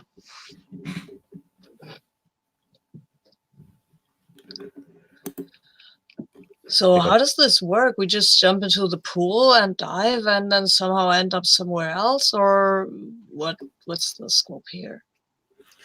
I think that's what I heard about it. Honestly, I have no idea. Oh, great. Maybe ask the mermaids. I mean, they live here. Also, be careful. They are not mermaids. What Then are what do you they? call them mermaids? What do you mean? If they're not mermaids, then why did you call them mermaids? Oh, I see. I see. Of course. And he slaps with his paw. Of course. It's so obvious. You have not met the king. I know that they are mermaids because I'm looking to them and I think mermaids. But I know that there is no way that they can be mermaids because I did not even know about what a mermaid was this morning. That's how I know that they are kin. I give Hector a look and it's like, do you think if we go to that pool, we'll end up in a place that makes sense? I doubt it. I really doubt it. And maybe we should ask one of these keen or mermaids or whatever they are. I mean, diving in, we could drown. That's doesn't sound like fun.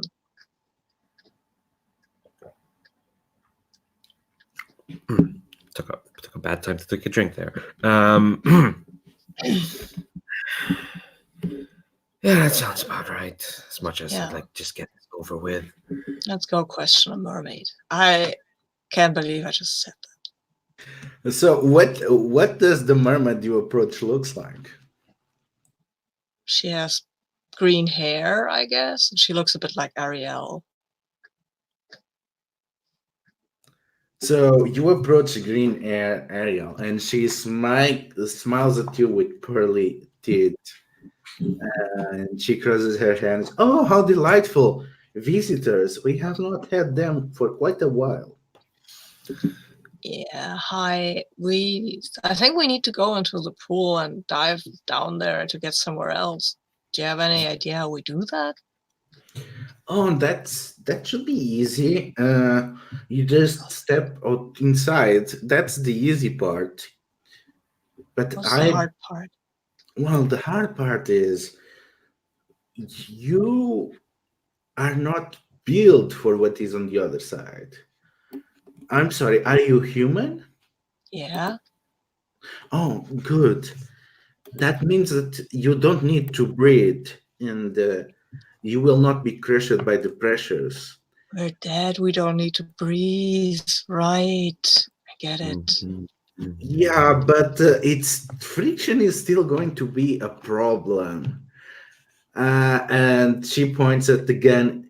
You see that thing? That's not going to work. Fine. Well, where we're going, would we need much protection or anything? Well, actually, no. Before you start, let me guess. You don't know where we're going. Oh, I know where you're going, and that's why I was going to sell you the means to handle that. Oh, Yeah, my name is Charlene, and I often deal with the people that come in and out of the pool, and I have accumulated quite a few treasures from the other side. And I have some that might be useful for you. well, I wouldn't say no to seeing some of your treasures then. What have you got, Charlene? Well, for example, I have this, and she shows you a fork and three seashells. And these are useful for you to compensate. The fork, if you tie it around your hair, it's going to let you move like a mermaid underneath. So you'll not be dragged down by the waves. And these, and she points to the pearls. If you crush them and you use them as ointment for your weapons or as ammunition, you will be able to use your apparel as if you were on the surface. Well, that sounds terribly useful. We're still in a video game. Yeah, whatever that is. Let's see. I think I'm patting around my clothes, see if I have anything to trade. I only have what do you? Yeah. Yeah, what do you want for these? Yeah, you're gonna need to spend hunger to get these. Okay. Oh, Need to find what is the exchange rate. the exchange rate. I got a lot. These are low level curiosa, and I don't know how much you spend. 1 point for a minor gift. Okay, so yeah, you're gonna need to spend one hunger to get these. I can do that. I can exchange some of my candy for that, I guess. You have so much hunger. I have so much hunger, yeah. I can spend that on mine. So which of the two curiosa you get, and who gets them? Well, I guess I think the the fork, maybe Prudence, because she has long hair. I imagine her with long hair. Anyway. I would be happy to comb my long red hair with a fork anytime. I mean, it's supposed to make you a mermaid, swimmy person, and the shells to the rest of us, I guess. Sounds good to me. Right. So I think I'll take the shells and be like, well, that was very kind of you, Charlene. Hope to see you again soon. So who gets the 3 shells? Okay, we just split them up. Everyone Yeah. gets a shell, Yeah. like to put on their weapons, like Hector and Judas and Lambent, because Prudence already has the fork, and the shield might work anyway underwater without any kind of huge penalty. So Yeah, it should not be a problem, especially because it's a cauldron. Yeah, so Charisse gives you those, and she seems quite pleased with the supplies of candy. And she bids you good luck. And she goes to the market and starts trading the candy with other merfolk. Yeah. So I think I'll just stand in the pool, at the edge of the pool, I guess. And can I just look into it? Can I see anything other than it's just the dark, murky pool? Why don't you give me, and this is going to be hard, but it's going Oh, to be dear. difficulty 3, Okay. but I think it's going to be a sense. Let's see which of. Reason or percept? Probably percept or Doesn't matter. understand. I have nothing in mind anyway, so it doesn't Yeah, matter which one. I would say you can try to see or you can try to understand. Ooh, I think understand sounds more like my thing. Kind of like just, I think it's less like seeing what's in there or. Actually, no, I barely know anything. Just if I'm gonna be truthful to what Lament's trying to do, no, she's trying to see into it. Okay. Okay. So, are you using the scopes of your rifle? Yes. I take it off just so I can have a small little spyglass. Are you using your curiosa? This pool doesn't seem like a bouncer that would take my ID. I don't know if it, You never I don't know know. And are you using a talent?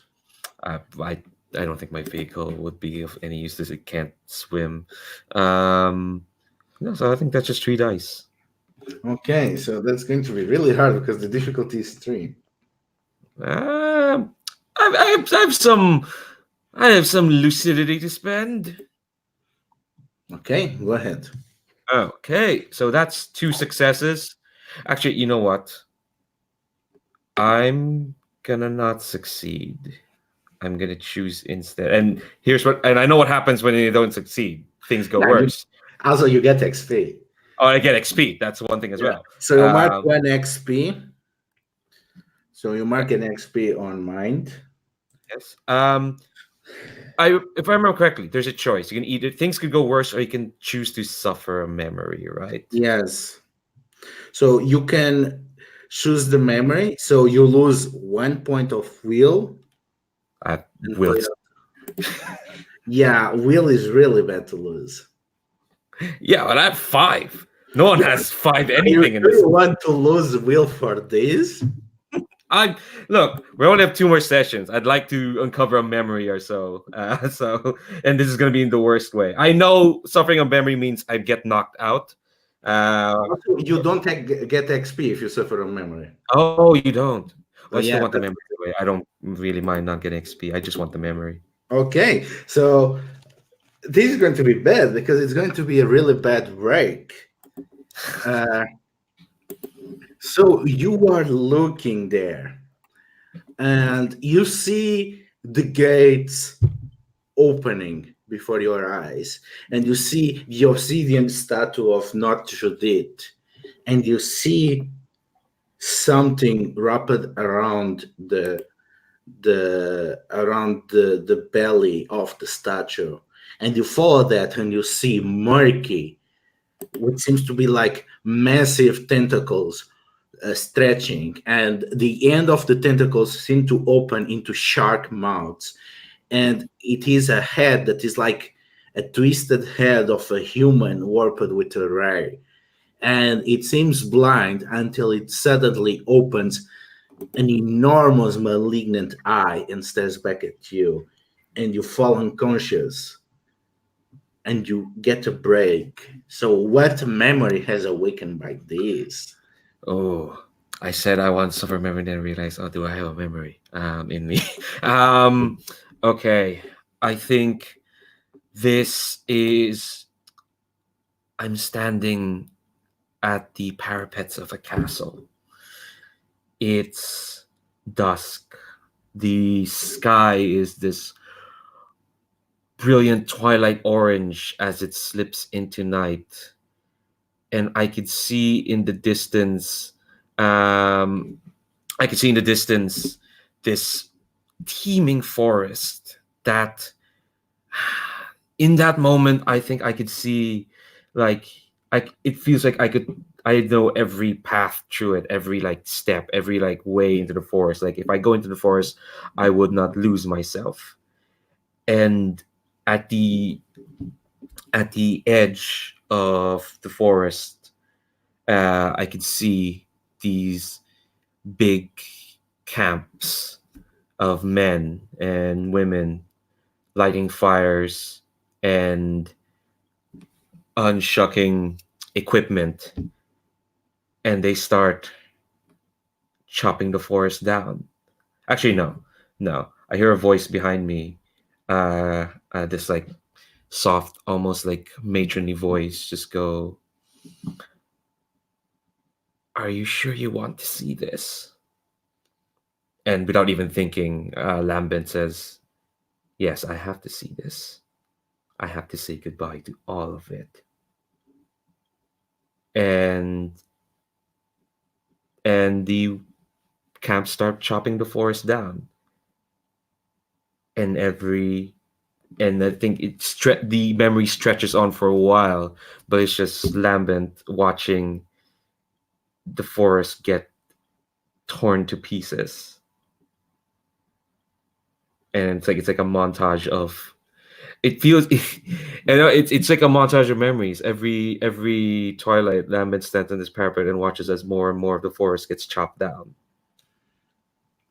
And Lambert remembers something else.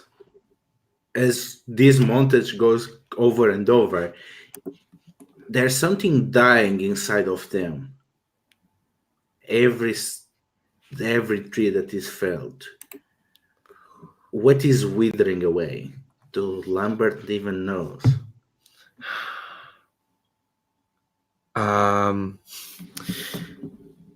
I think. I mean, besides the word that popped into my head was home. I think that's what's withering away. And you all just saw Lambert just enter catatonic, and I'm gonna say Hector because was probably the one closest. You managed to grab her before she falls into the pool, and Wow. all the mermaids come around and try to see if they can help somehow. And Lambert, you finally open your eyes, and there is this bit aftertaste of a memory that you gave up any possibility of having a home and ever having a home. You realize that you gave up your ability to ever laying down roots in any sense of the word, because you let your old roots be completely poisoned and wither away. I think when I come to, and that realization kind of comes to me, I just kind of like brush off anyone who's helping me up, and I just stand up. And there's like a beat, and I'm kind of look at my three comrades in this fellowship and say, I hope. Wow.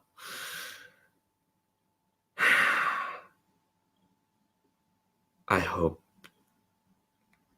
the three of you are ready for anything. And what just happened to you? I guess what just happened is the point of this whole bloody pilgrimage. Find out who you were. And who were you?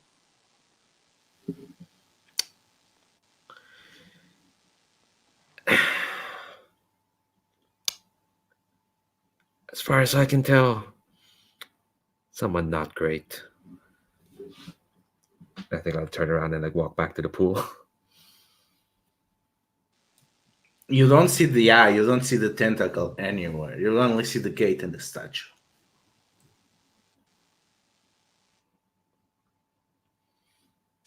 I guess let's go on with it then. I'm just going to look over at Judith, who is my new spiritual guru, apparently, and just sort of with a...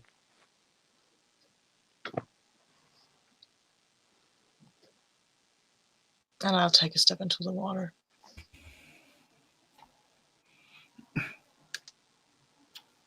I think Judith will respond back and say, Lambert has shown us light in the dark. I doubt any of us would be here if there were not things that we needed to atone for in our last life. Perhaps he is our prophet. And she will step up onto the rim of the pool and step in. She'll turn around just before she steps in, her fingers dangling in the water, and says, Butterfly, you who seemed that you were uncomfortable with the water, will you be all right? Can we go in together? I will put on my special sticky gloves. And she extends a hand to Prudence and says, of course. Then I will take the hand and put on my bravest face, which may not look that brave, I think and Hector, follow suit. Yeah, Hector has already dived in, so I'll go back to Lambert and says, our lion has already jumped into the water, and she extended out to her other hand. You can come with us if it will help. I jump into the water. So the first thing that you notice is how heavy everything suddenly seems. And the most distressing part, especially for Lambert, is that you realize that you are in the middle of a forest. And you are feeling very awkward moving around, except for Prudence, that can freely swim up and down, almost as they were flying like a witch without a broom. And the forest seems to extend as far as you can see. It's massive kelp trees that are each as thick as a human and kind of look a bit like one, to be honest, with the strings of kelp waving at the water, and it's so dark. And be above the kelp of the kelp trees, you can see a faint light that seems to be moving around, like the searching light of a lighthouse that seems to be casting its presence above the forest. And yeah, you are in the middle of this forest, completely surrounded by water among these trees. And there is no sign of obsidian gate, obsidian statue, or for whatever matters, whatever that thing that Lambert saw.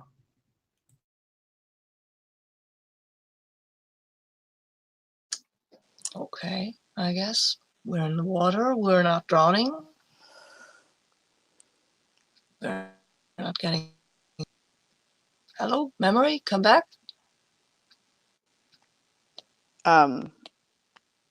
So there's a light above. Wait. I have to reprocess. Can you repeat the thing about the light that was... There is only... The only thing breaking through the forest is like a light moving around. Like how the light of a lighthouse will be.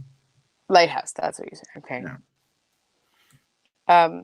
Does my fork imbued mermaidness combined with the sticky glove attaching Judith to me make me able to take Judith with me if I can swim around easily? Like, am I strong enough to carry Judith along? Yeah, that's another thing. You see that your clothes, they seem to be changing to fit this place. So what does prudence looks like? To fit an underwater kelp people forest. Maybe like I don't have good words, but like some sort of flowing gown that kind of evokes the image of water, but like doesn't get tangled. Like it's very slick and sleek, so you can move easily around and it flows with you. Sweater with a mermaid, I would say. Does that make sense? Yeah. And the others can find themselves equally changed if they still have an idea of what would be good for this, but most likely they still don't have it.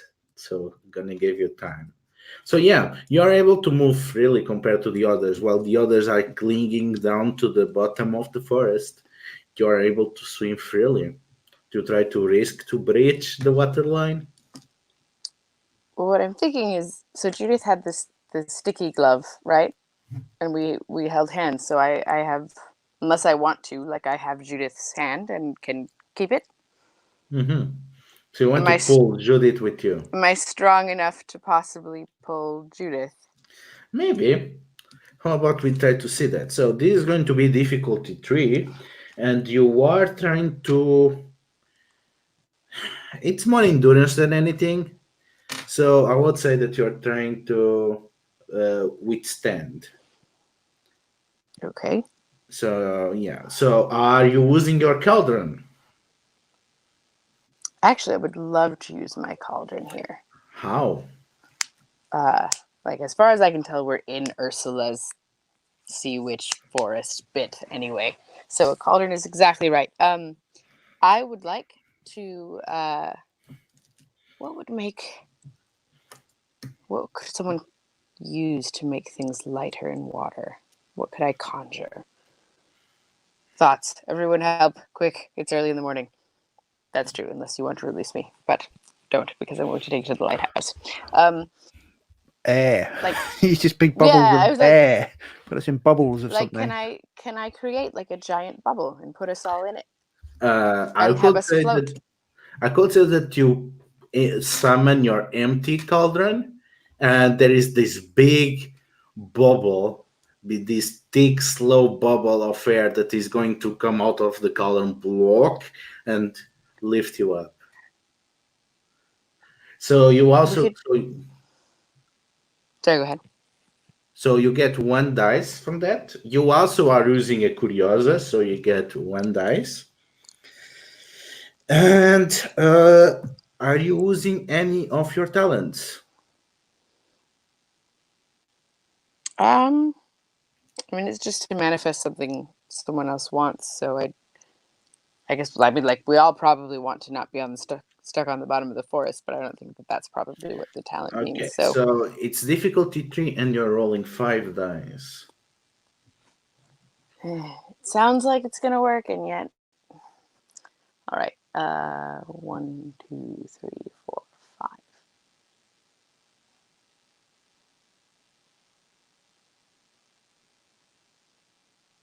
So I got 2 successes. Wait. And you need 3. Wait, did I get 2? Why are there are 3 6s on my dice? Yeah. And I didn't have any before, did I? No. So did I get 3 successes? It seems like with the case. You got 3 successes. So that's awesome. Yeah, you and Judith, you managed to break the water line, and you managed to follow the light. And you see that the light seems to be an ancient obsidian monolith. And the light it's not a lighthouse. It seems to be a glowing red eye of something wrapped around this monolith, and it's Of course. searching for something underwater. And that seems to be the rotating light that you see above the forest. Well, we'll need to figure out a way to get the others. And maybe avoid the gaze of the giant eye. Speaking Right. to the others, speaking to the others, let's see how they are doing. So, Lambent and Hector, you are at the bottom of the forest, and you see Judith and Prudence disappear above the canopy of kelp, and you hear a bang of something being swung, and suddenly one of the kelp trees falls, taking a bunch of others with them. And you can hear the weird sound of whistling across the water. And you can see the kelp moving as if someone is approaching or something. Great, we can swim here, right? You can, but it's harder for you compared to Prudence. Okay. So swim up a little and see what's coming, I guess. What do you think? Yeah, I think yeah. Just not going to swim, but I'd maybe climb up a kelp tree so we can just be hanging on the thing. And Yeah, that's a good idea. having to- Let's go do Yeah. that. Of course, it's going to be felled, but yeah, just see what's coming. Yeah. You see more trees being felled, and you see a pattern among the kelpie, and you adjust your eyes and you kind of see it seems to be yellow, bluish, greenish scales, and you can see it trying to mix the patterns, mixing with the movements of the kelp. Somebody Uh, felling these kelp tree things, or is it just keeling over? You cannot quite make sure of yet, but you see that this body, whatever it is that has this pattern, should be more or less the size of a human.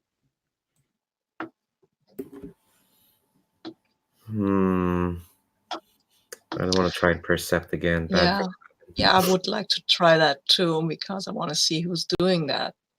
Okay, so go with percept then. Cool. I'm rolling 4 dice. I don't know how to use my sword for this, or my tome, or any of my... Your sword, you said that it can cut through lies, or it can see the truth reflect on it? No, that's the tome. I have it's just a simple sword. It's just good for swordy things. I guess if you want to cut some of the kelp so that it does not block the way. Okay, I will do that. Cut some of the kelp that it won't impede my vision. That's a good idea. Yeah. Are you using your tome? No. For what? There's nobody I can demand the truth from. I mean, the forest maybe, but I don't think Hector is quite at that point yet where he would try to do something like that. I've got 5 dice. I'm gonna be fine. Okay. Maybe. Because the difficulty is going to be 2. 2. 2 is fine. I think I can do maybe 2. Yes, I can. I have 2 successes. That's great. So you see that it's a mermaid, but not like the neon or cartoonish or sexually appealing to humans mermaids that your imaginations filled the upper lines for. This seems to be the body seems to be more of a lower body seems to be more of a lamprey than anything else, and the patterns of the scale seem to fit a tiger shark. And it has thin, long, webby clawed hands, and it has, even if it is not, it still fits the same rules of what makes attractiveness in humans, symmetry, good face composition, and whatnot.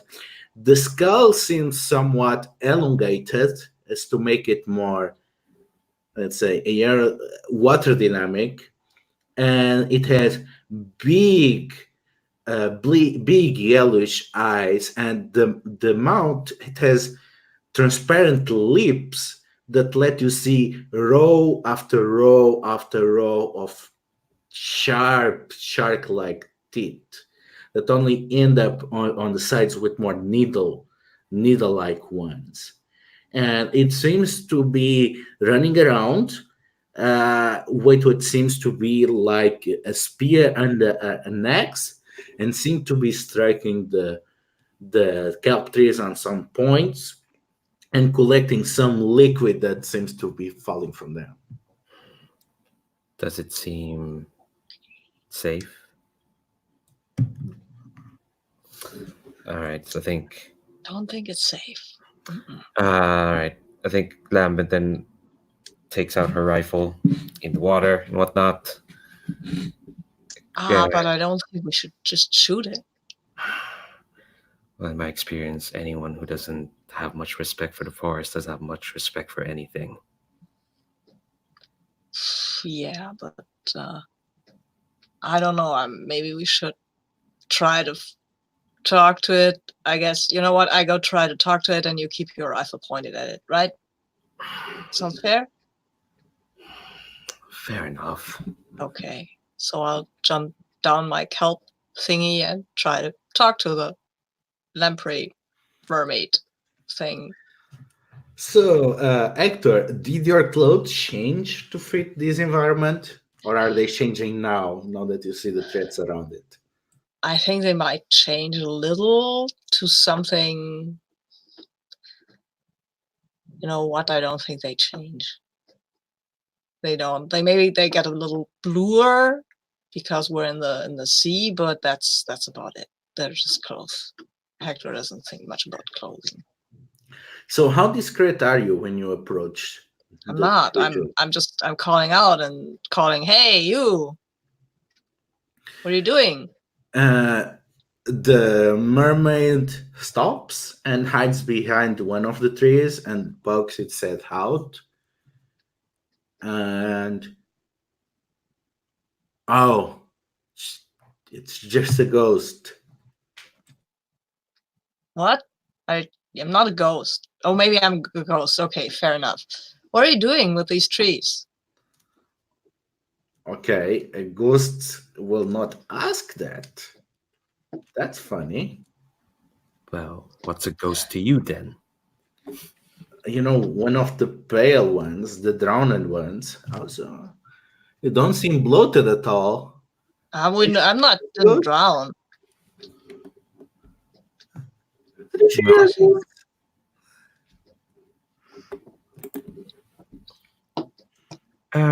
We're not. Well, we're a different kind of ghosts.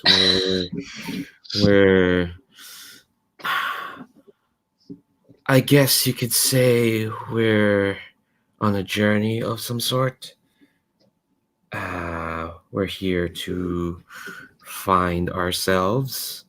I think Lambert's kind of Lambert's unsheathing the rifle, putting it back on her back. And she says, like, we're of no trouble to you if that's what you're worried about. Well, but what are you? Well, I'm Hector. That's my name. I'm Lambent. We're travelers. We're passing through. Pilgrims, I guess. Pilgrims. Yeah, yes. Pilgrims to a different kind of afterlife. Life? Yes. Well, we've already said we're ghosts. We can't really take that back. Look, but like, we don't mean any harm. I mean, we're just passing through, and we saw what you were doing, and Hector here got curious. But we don't mean any harm. We have Who are other you anyway? business. I'm Nali. You're not ghosts. You're traveling. Oh my god. Oh, all the currents of the sea. You are psychopons. You came here for the alpha. Yes. Yes, that's exactly what we came here for. Absolutely. I even have credentials for that. And I'm gonna pull out the ID. I don't know what it'll look like. I don't want it to just look like psychic paper, but it kind of is. Actually, it has a beautiful black and white monogram of a long ship and someone carrying that ship, and it is Karen Delivery Company and Co. and introduces you Lambent as senior sales and representative associate. Yeah, well, one would say that the art of being a psychopomp is in its own way delivering things. It's just that we're delivering one life to the next. That's what we're here for. Oh, I see. Well, I was tasked because I was the youngest of the tribe. I was tasked to come here to cut some floaters and fluid to embowels and to dress up the body of the alpha. So I guess I should take you to it then. I'm almost done here anyway. That would be very helpful. I'm turning to Lambert and saying quietly, what about the other two? Yeah, what are the other two doing?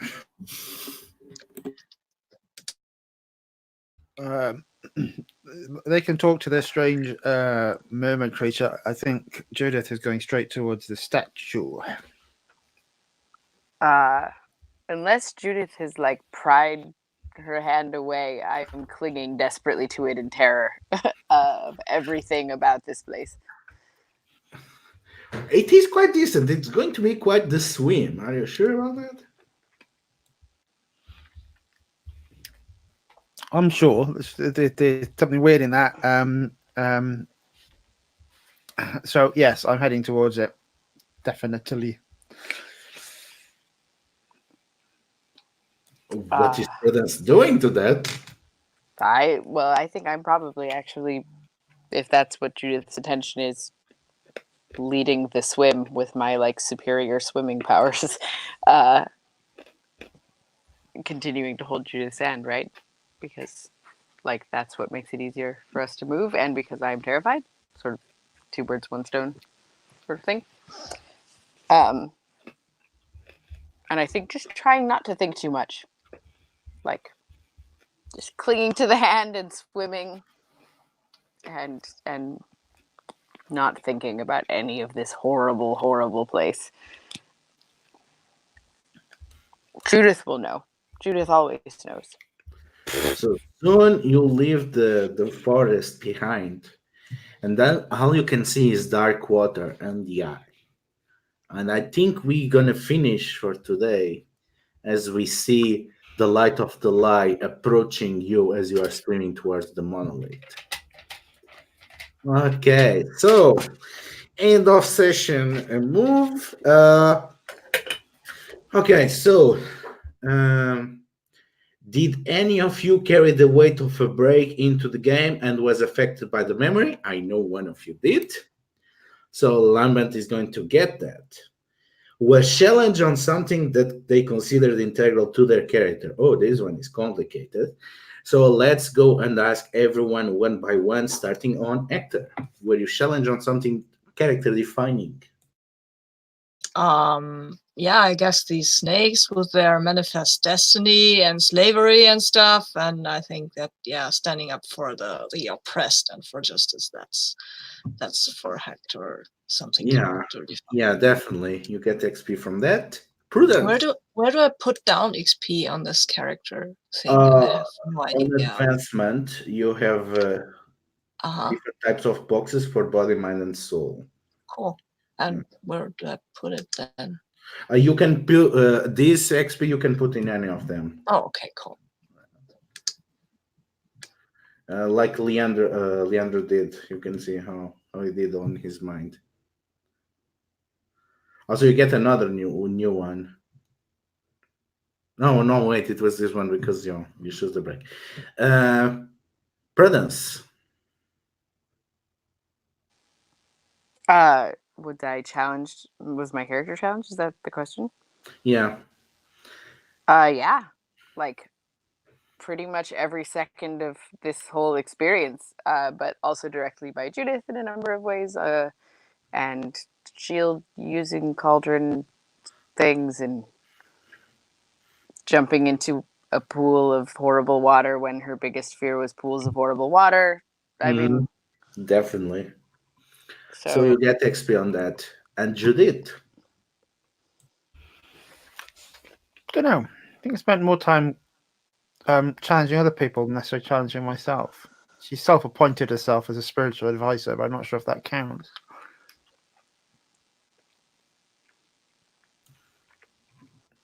did you feel torn about doing it? No. So I don't think I have. Then probably not. I don't think I so. don't know. I think maybe the scene with the serpent, because it was their religion and their society and how their caste is organized, and you kind of. Yeah, I don't think I wasn't. I don't think Judith was entirely convinced by, by everyone else's. Why shouldn't they? That's probably their caste. That's what they're for. So maybe there. Yeah, so there you get XP. And Lambent, I guess yes, no? Yeah. Funny how that works out. Funny how that works out. So mark 1 XP on that. And all of you mark XP because you entered the new Limbo. And now, Hector, because you wore the sword. I've still got a question to how to mark XP because I see that everybody's marking these boxes and I don't know how to decide which box to mark. I have 2 XP now, and can I just go and mark any box I like, or? Yeah. Oh, cool. Yeah. Cool. Okay, sorry. So, I interrupted you. did you boldly tackle a problem? Yeah, went into the lake and I boldly stepped up to Nully, so yeah, I did. Yeah, definitely. So 1 XP also on that. Prudence, did you protect someone or something? I think I did.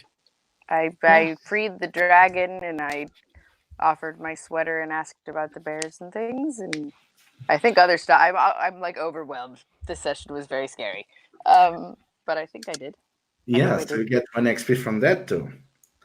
And next, Judith, did you boldly tackle a problem? Yes, by making Prudence face up to asking questions and making decisions.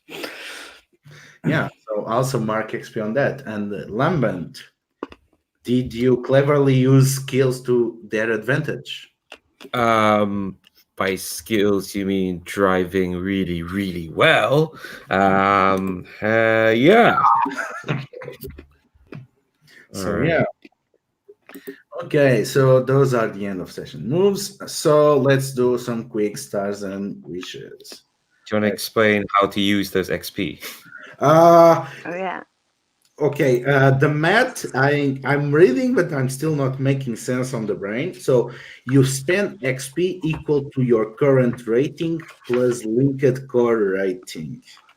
So what that means is that if you want to, basically you're using XP to upgrade one of your stats. So say, for example, for Sabine's character, you want to put a point in charm.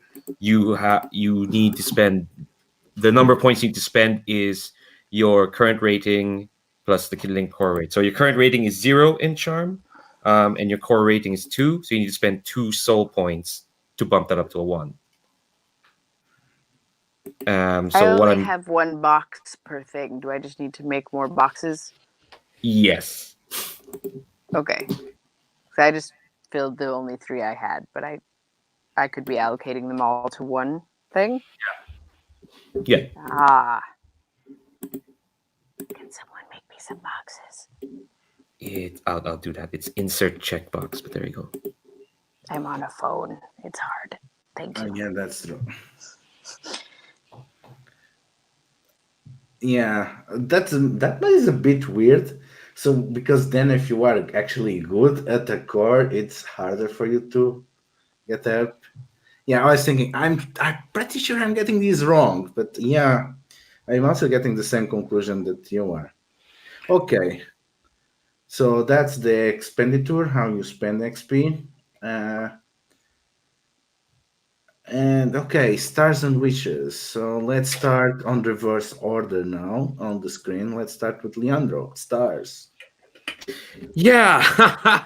God, there's a lot to love in this session. Well, it starts to everyone because I think God, I think there's partially a bit of the confusion with the shell shock with the setting. I think everyone's like kind of like I think everyone really defined their characters really well against the just this madcap weird place. I love that like everyone's the relationships that are kind of forming in a way.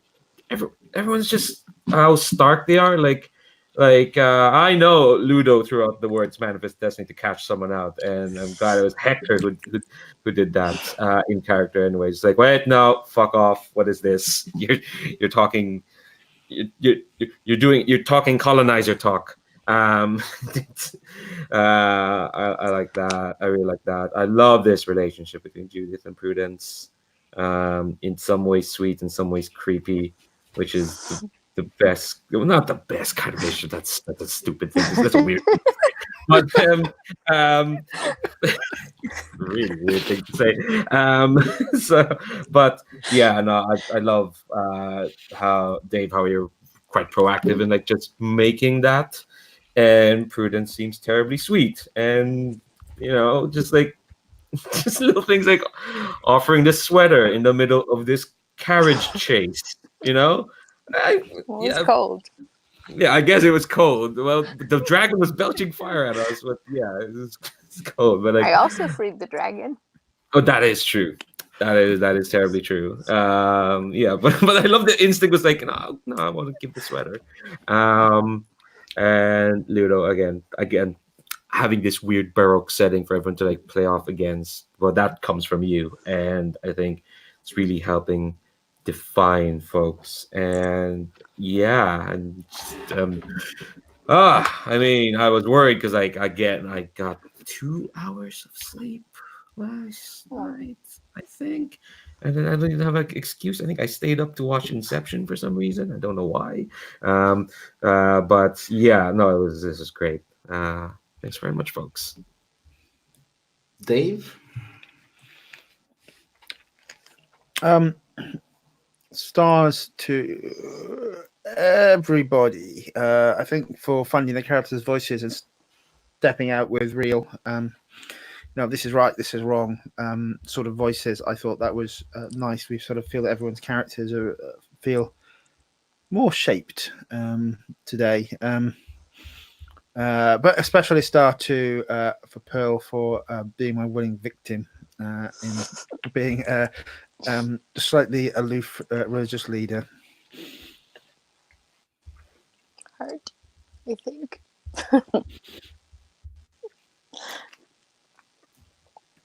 Prudence? Pearl? Well, so the same star, but like I think everyone's doing a really fabulous job of making this incredibly engrossing, including, of course, you, Ludo. I also noticed the Manifest Destiny. I was like mid-typing something in the chat, actually, when Sabine spoke up about Manifest Destiny. Like, that was a nice moment of all of us being like, oh dear. But yeah, no, it's I like spent this whole game like in the clutches of terror in a very delightful way, pretty much. And stars to Dave for providing an alternative to the religious. Like, in my mind, Prudence had some not great feelings about religion, and so like a weird enigmatic aloof religious / cult-like leader was just what she needed to attach to, I think. So thank you for giving that prompt for my character to have something to fixate on, I think, a bit. Because someone from my time period would be so otherwise overwhelmed by this that I think would probably just have already given up to the Tenebris. So, yeah. Thank you all for being really great. I posted in the Slack about you all a minute ago because you're great. And I love you. Okay, bye.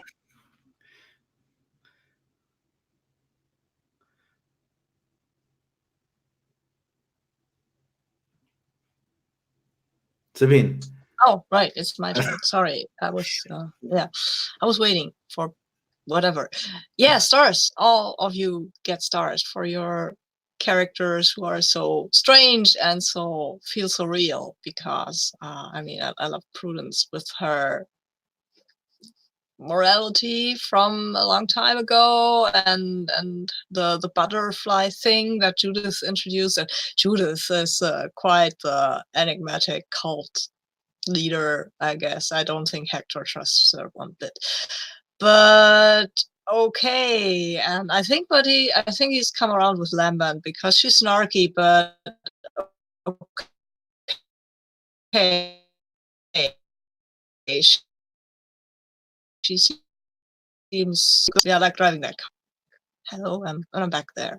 Okay, and Ludo, this is a fantastic world you put together, and I love it. I'm really curious to see the alpha and what that will be like. Yeah, thank you all for getting with this, for the Breakfast Club, getting so early and bringing such a game. It was really amazing. I really love how everyone is bringing their surreal elements, because that can be a bit overwhelming if it falls only to me. But everyone is always feeding me material for that, and that was pretty great.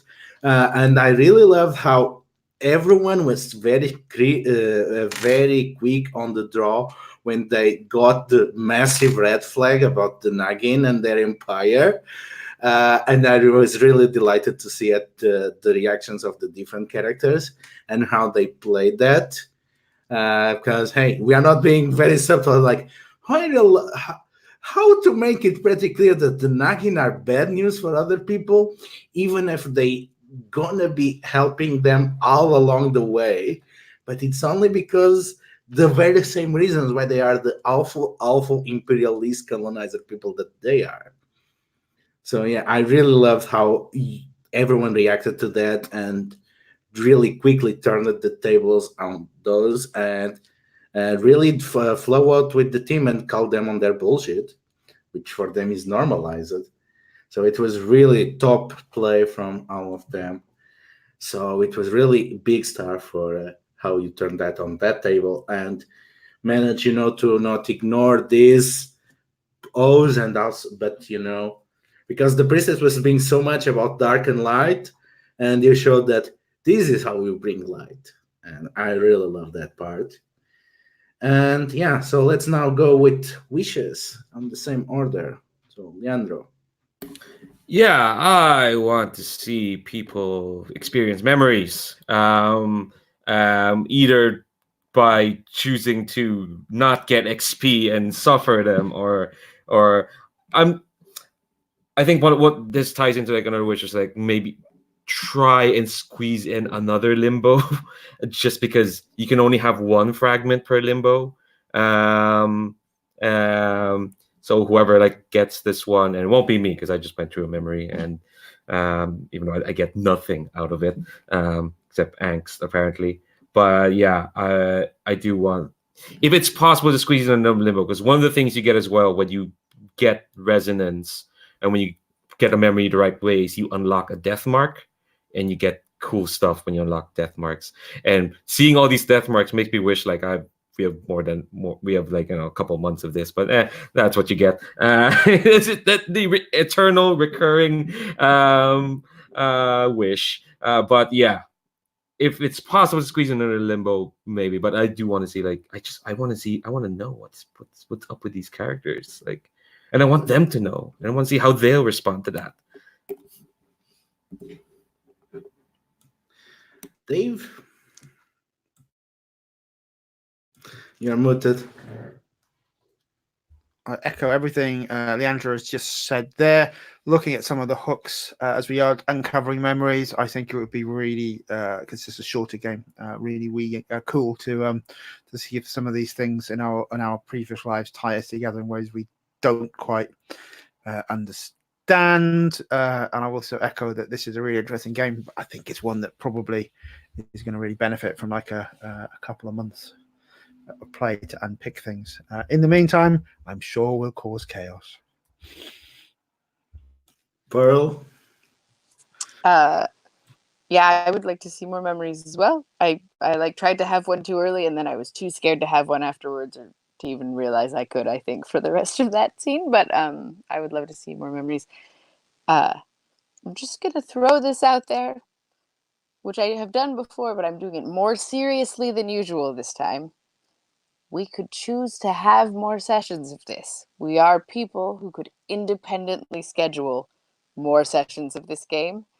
And while I know I say that a lot because I just like playing it, like this game, really, I want to know our backstories. And I like what Dave just said about whether there are maybe things that tie our characters together and a reason that we were paired for this journey. And like we have like 5 death marks, but can only uncover like 1 in any given Limbo, and there are only 3 games or whatever. Like we could just have more games. Just think on it.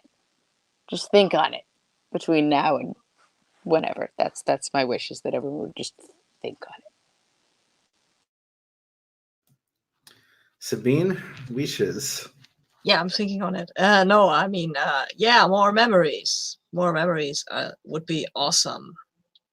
That I would love that. So, yeah. And seeing more of the weird world, I guess, and seeing more of the background. Especially, I'm curious about Lambert's and Judith's world, because that seems so. They seem so weird. Yeah, I also share that thing from the memories, and I'm gonna twist a bit the wording on here because it says, "Oh, a limbo can have more than multiple fragments, but there should be no more than 1 per session." Well, I'm gonna say that okay, then this limbo has at least 3 of them, because we are owned 1 for each session. So as far as I am concerned, there were 3 things that could have been named by next session. So I'm going to twist a bit the rules and say that this is clearly what is meant. So yeah, I'm going to say that you going to be able to get these 3 marks next session just by naming things. And hopefully that helps with bringing some memories, because that is also my wish.